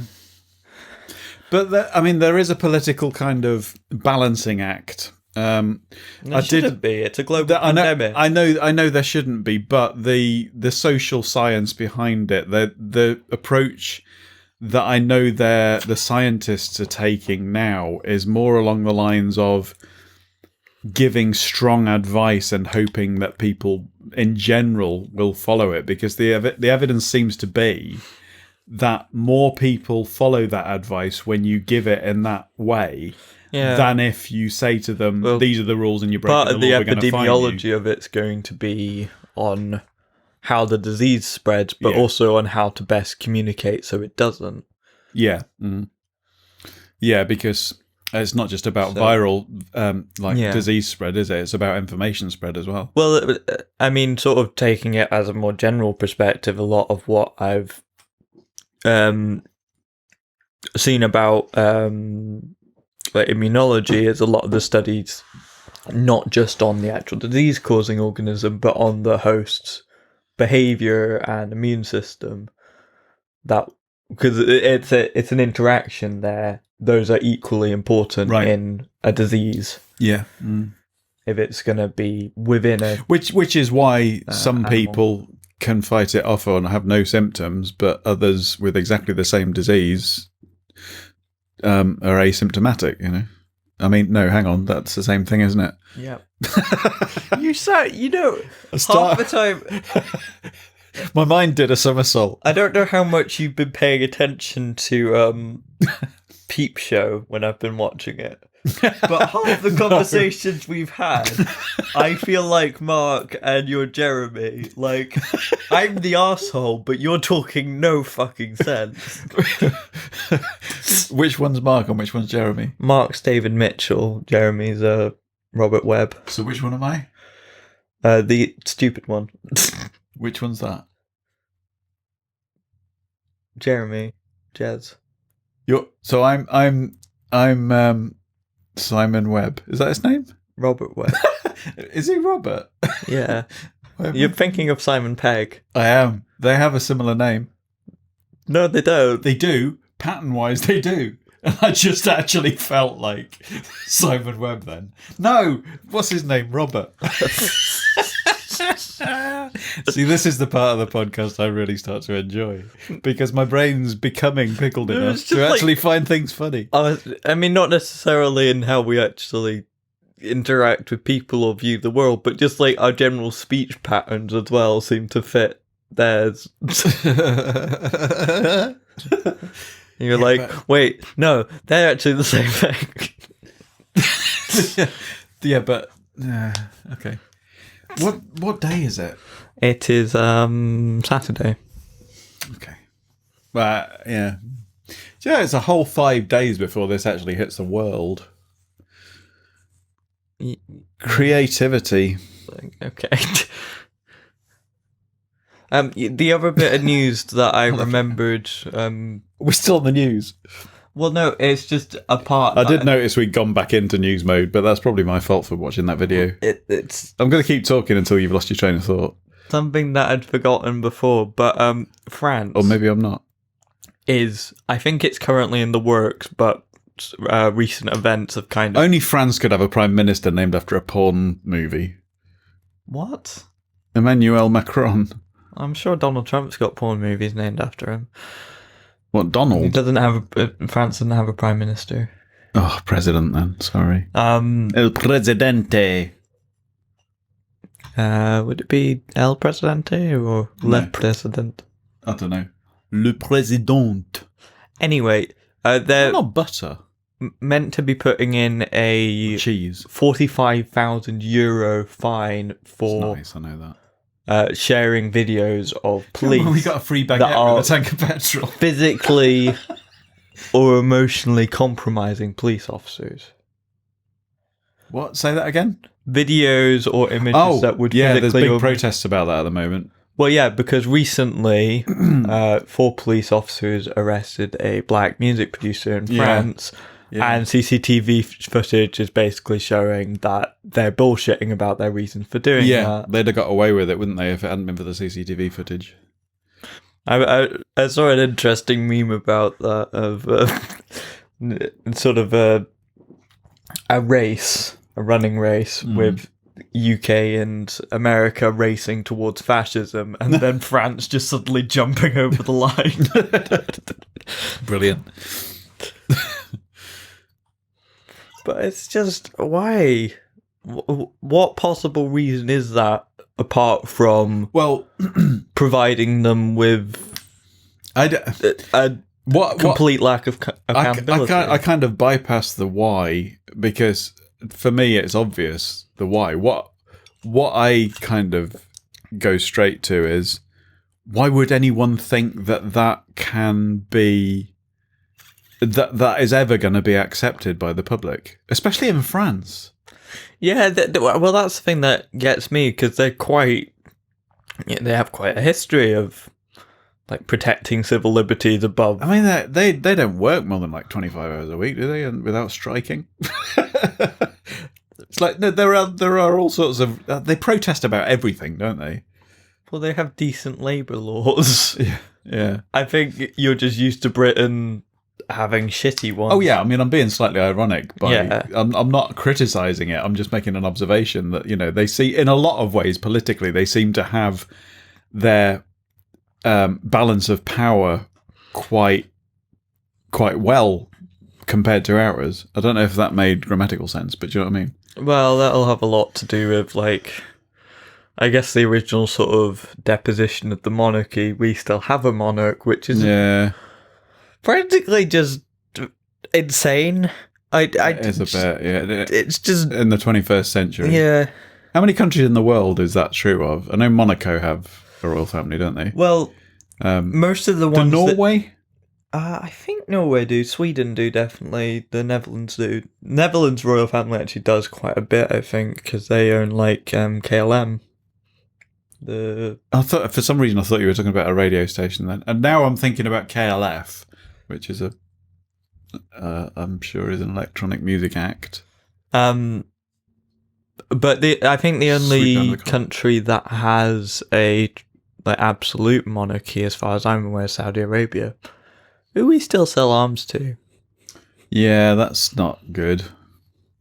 And they still butcher journalists. But whatever, and fuel the worst humanitarian crisis in history, but whatever. Talking about the Middle East, I watched a Double Down News video, again, bringing up Double Down News, which was, I can't remember the exact title of it, but it was basically something along the lines of, it was an interview with a woman who was the kind of Jew that the media don't want you to see. And it was quite interesting, because according to her, there's a whole section of the Jewish culture who are not being heard because they are... Basically, there's a lot of anti-Zionist Jews. Well, see, that's the thing with a lot of sort of media narratives, is they want to present one side and another side, which usually functions to position themselves in between them, to make themselves some sort of neutral arbiter, even though those sides can be literal fucking Nazis and people just being like, please don't take away our rights. Basically the point that she was making was that this whole movement to combat anti-Semitism is basically silencing half of the Jews, because half of the Jews are kind of as vocal about their anti-Israeli kind of politics. But it's not helpful whenever someone says the word Zionism, because there's so many conspiracies around that people think that you're automatically talking about conspiracies, when Zionism is just the actual name for the creation of Israel, essentially. Yeah. Or of a Jewish home state, which Israel is. Anyway, we kind of got off creativity, didn't we? Yes, but I just wanted to mention that because France, please don't become fascist like the rest of the world seems to. Yeah, you're our only hope. You're not really. You're kind of shit also, but... I don't know. I mean, Scotland might be okay if we manage to break free. Pardon me, break free. It wouldn't be an interesting thing in the Queen song. I want to break free. Yeah, it doesn't have quite the quality of Freddie's vocals. I can take that. Okay. I was gonna protest against your accusations, but I don't think I have a leg to stand on. I'm struggling now to come up with. We were doing all right. We were being energetic. We were talking about stuff, and we were being interesting. And Science, creativity in science and in schools. Schools, yes. Creativity in schools is a big problem. Well, not that creativity itself, but lack of it in schools. Well, do you know, I mean, this is one thing I'm learning all about the curriculum for excellence in Scotland, and I think the intention is admirable, but I think it's, even now, possibly, well, almost 2 decades after the curriculum for excellence was first introduced, whoa, a little bit slurred speech there, I think the education system's still suffering from that 20th century, 19th century even. Yeah, it's still, it's gonna take time. It's the generation that can make the changes is coming through slowly, but it's kind of, When I was in it takes time, doesn't it? P6, so when I was 10, we went to an old Victorian school and sort of had like a day in the life of a Victorian child, that sort of thing. Did you get caned? Well, jokingly, yes. A couple of people did. And someone got the dancer's cap as well. But really, the only real difference between the way that I learned in primary school and the way that we learned there was the punishments. Yeah. The actual learning didn't really take on much of a different form. Yeah, it's ridiculous, really, isn't it? I mean, it's the thing is, for me, the art of education is not about teaching somebody a subject. It's about teaching somebody how to learn. Yeah, I think that's a lot of what they do, like sort of more generic study skills, I guess. But because there's nothing better than curiosity when it comes to education. There is also a lot of sort of life skills stuff that they should really teach that sort of help you to be able to, I mean, facilitate that learning in the first place. It's the thing is, I think the past has focused on discipline rather than engagement. Yeah, it's more about sort of it's very formulaic rather than teaching sort of which of course means about growth. That as soon as a student gets out of the classroom, it's like time to break free, literally, because they're not in that disciplined environment anymore. Whereas if you've got somebody excited, not, but if you've got somebody excited about a subject, they'll come out of the classroom and they'll want to go and explore more about it.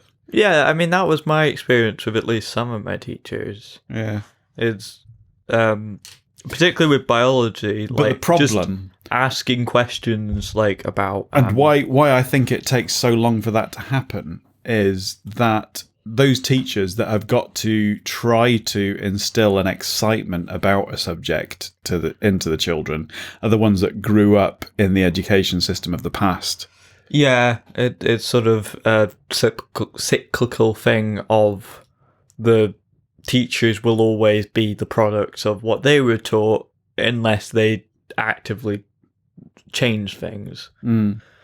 So I think that in that sense, the teachers really are the creative but they're aspect of that, in that they're the ones that have to be forward thinking. There's going to be a sort of generational lag to that, where the ideas of the past generation are the ones in the curriculum now, Unless, but they might not be suited to the minds of today. You see, when I go into the classroom, I'm actually, and I'm going to tell the kids this, that I'm actually expecting and hoping to learn at least as much from them as they learn from me. Well, that'll be why An placement exchange. is part of an education course. Mm. It's like interacting with students, whether they be children or adults, at any level. But I think that is going to help you learn how to teach. Don't you think that engenders a lot more respect, though? That you as a teacher in a classroom, you're helping them to learn, but really, the aim should be to be learning with them. Yeah, I mean, I always found, at least in later years of secondary school, that it was the teachers that I got along with most of them absolutely fine. I was.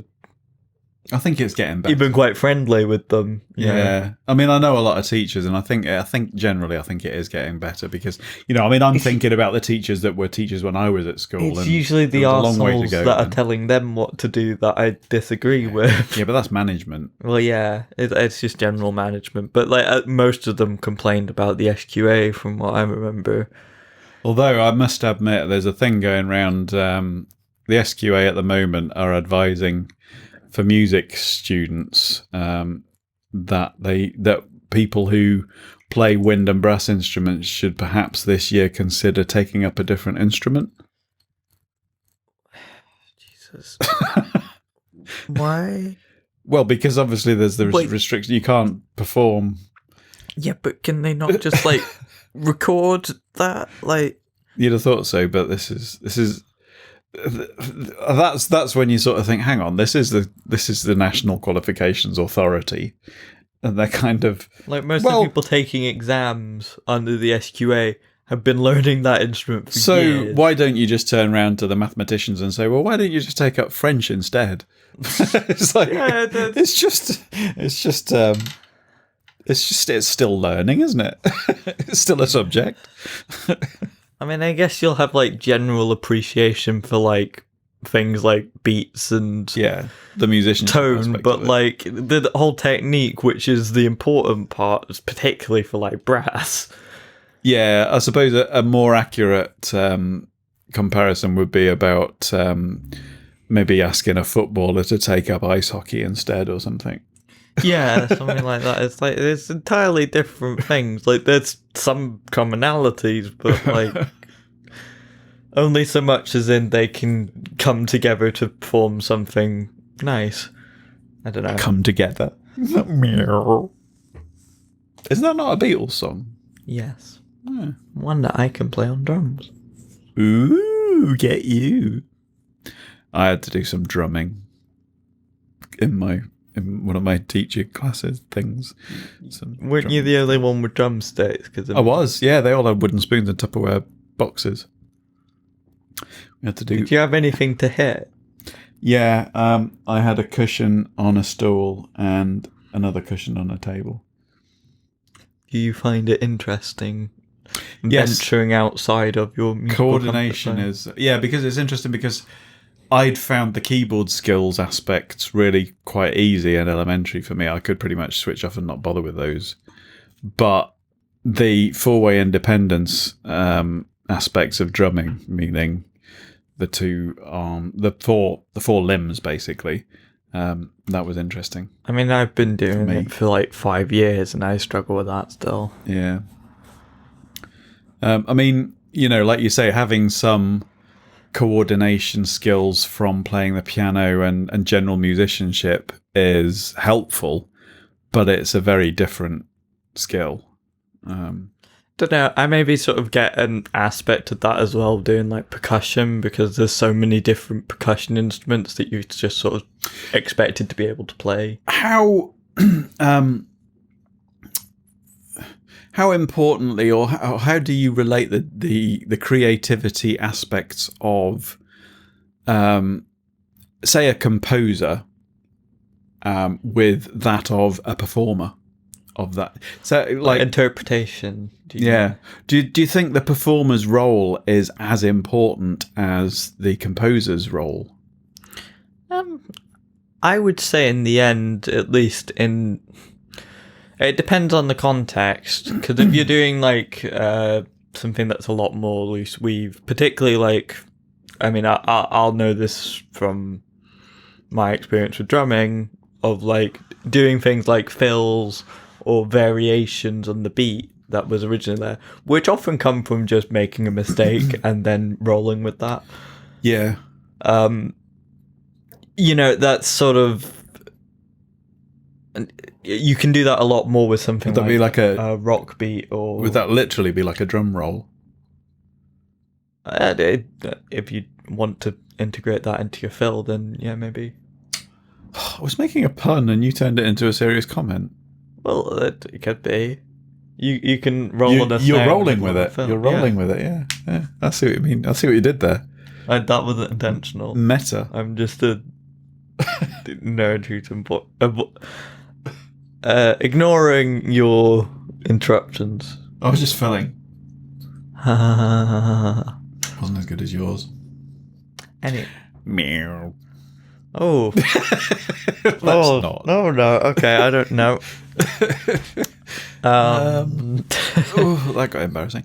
But yeah, like something with like rock, I feel like you can do that a lot more with something a lot more classical that like there'll be millions of versions of. Well, but that they'll all follow some sort of it's funny pattern. there are aspects of classical, loosely titled classical music, which do classical the style, not the period, which do allow for that. I'm assuming. Do you know what a cadenza is? Yeah.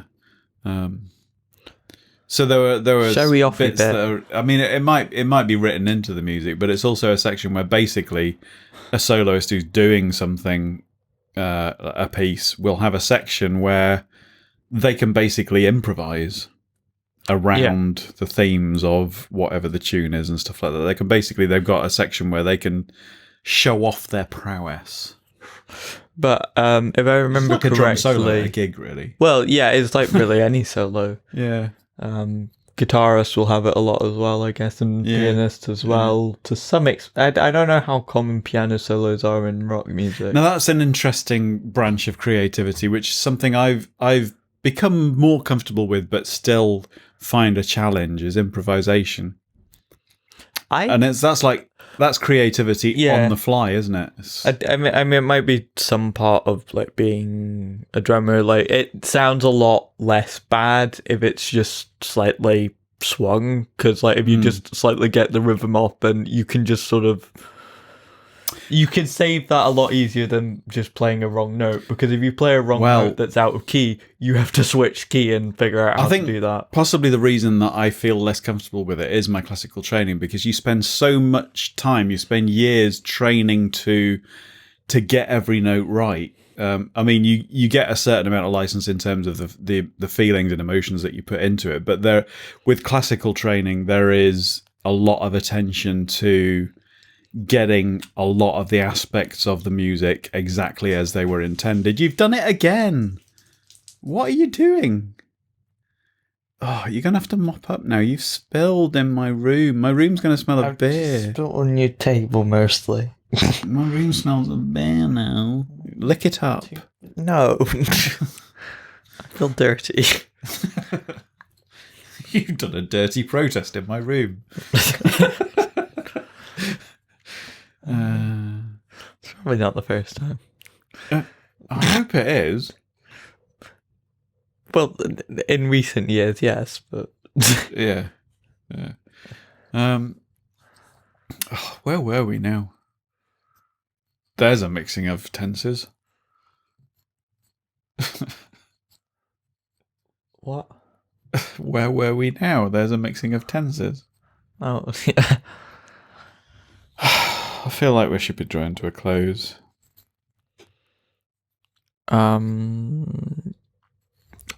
Yeah, we're sort of rambling and going, well, I feel like we discussed a fair amount. It's just we kind of took a while to get there. Yeah, I think, well, see, this is talking bollocks, isn't it? This is breaking bollocks. As long as we get a small section of the entire chat which addresses the subject matter in detail, which we did. We got deep into the subject for about 5 minutes at one point. Yeah, that's something that talking about like education, because a lot of people have been sort of learning to homeschool. I mean, it would have been more relevant a few months ago, but sort of trying to understand that, like, in an hour period, getting 10 to 15 minutes of actual learning done is actually quite a big deal. If it's focused, yeah. Of that learning on a particular topic, but be learning socially and stuff. That aspect is very very important in practicing a musical instrument. That you can spend an hour just playing and it not be much use at all, or you can do 5 to 10 minutes of concentrated, focused, useful practice. Which will be a lot more beneficial to you because you're doing targeted, intelligent work. You know, it's not just a case of I'm just playing for the hell of it sort of thing. You're focused and you're. But I think it's maybe a sort of part of, the sort of capitalistic way of how the education system was set up in the 19th century that. It's sort of supposed to be that it's to maximize efficiency. Like one of the big things that I noticed that has changed when I did the whole living the life of Victorian. While that's not 100% historically accurate, it gives some interesting insights for a child. Is being silent. There's a lot more sort of social education nowadays, which is kind of a lot more fluid, but yeah.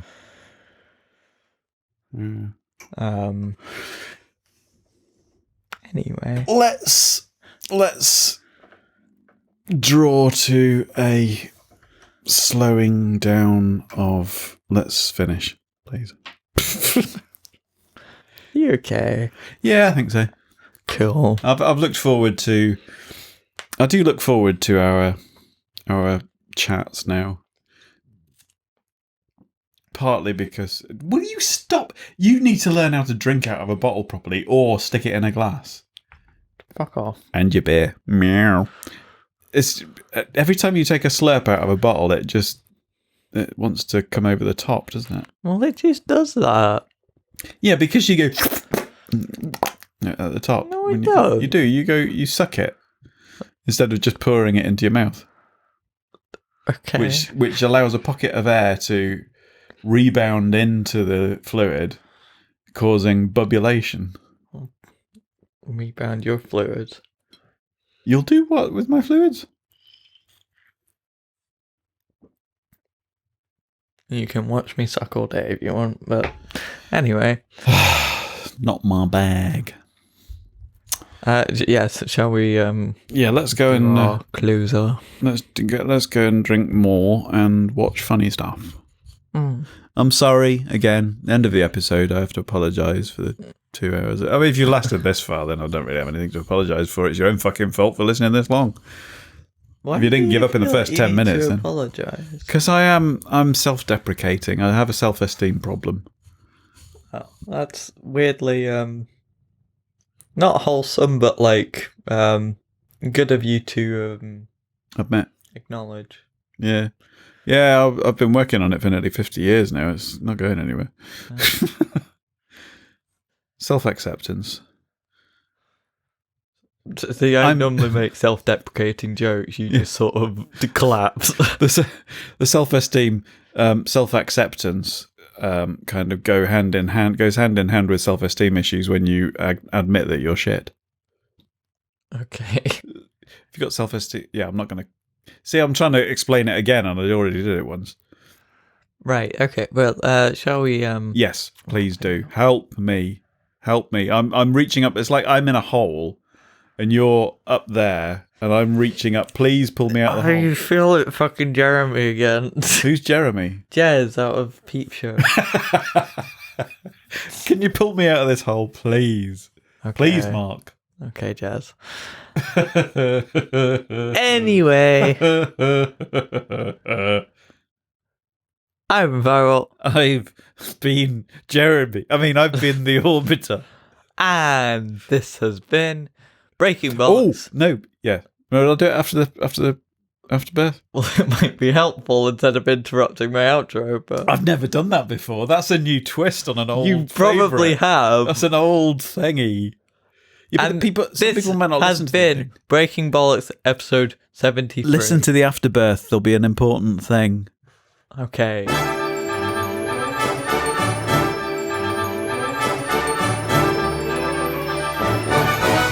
Da, da, da, da, da, da. Hang on, we haven't finished yet. Da, da, da, da, Have we da. finished? Well, I've done my outro, yeah. Yeah, but I haven't. Da, da, da. Well, And this will I've be been- the afterbirth. Did I say I've been the You said, and I've been Jeremy. Oh no, and the Orbiter. I've been Okay, literally we're 30 seconds ago. we're slap bang in the afterbirth now, aren't we? Yes. I love finding edit points for the ins and outs. Well, it's the only edit points you find, so if you enjoy any part of editing, it would be I'll be slicing through the middle this time. I slice through all of it because I'm committed. Listen, Honestly. next episode, mid-December, I shall think about when it's going to be appropriate to put this out, but we're going to try and coincide with when our good friend Craig is available, because it is going to be an episode on friendship, and he has kindly sent us some more alcoholic beverage. Some nice honey mead. Yeah, I've sent some back to him in return, which I'm hoping he's going to save for the episode, but it hasn't arrived yet because it's apparently supply problems and stuff. Okay. But it should be there. It's by then apparently anyway. supply problems and stuff. Yeah, novelty. It's Oh, alcoholic tea with Scotch whiskey in it. is that a spoiler? No, Does he know that? no, yeah, and he knows it's on its way. I've put it on my Christmas list, actually. I think I might. Funnily enough, I actually, have no idea. the thing is, you know when you order something and it doesn't arrive from their supplier when they think it's going to, so that they have to send you an apology email saying it's going to be a bit longer. Sorry about that.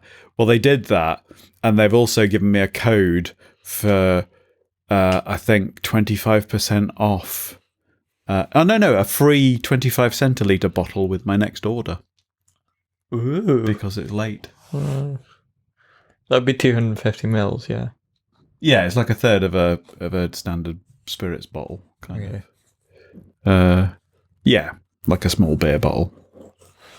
Yeah, and we don't really use centiliters that often around here, do we? Yeah, we do in alcohol. Oh. Well, it depends. They tend to with bottles of wine and bottles of spirits. I did not know that. They tend to go with mils for beer. Oh, I'm gonna get fat next weekend. Who is they? What? Who are they? I said I'm gonna get fucked.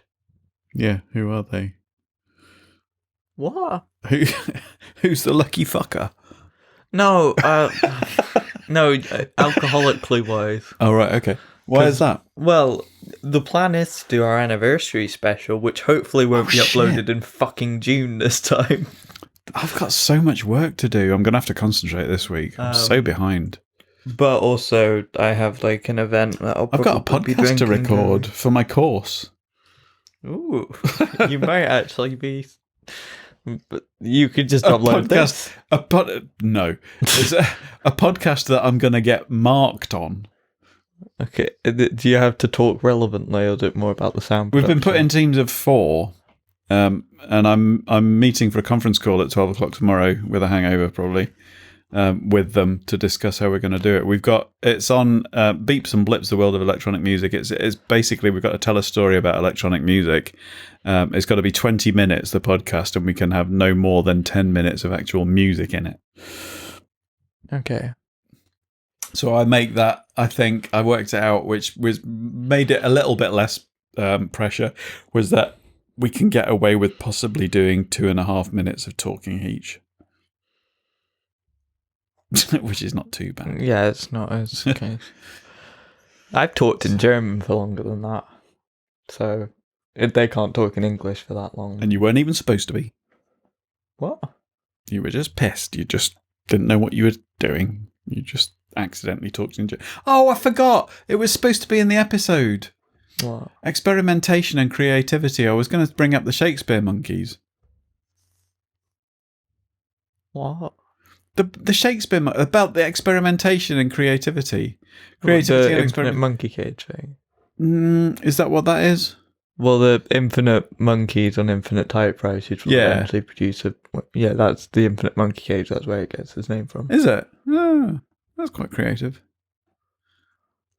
So creativity, yeah, all you need is an infinite amount of time and an infinite number of scenarios and you'll make everything. Well, that's essentially the universe. Well, what better way to end? This podcast is part of the After Dark Podcast Network.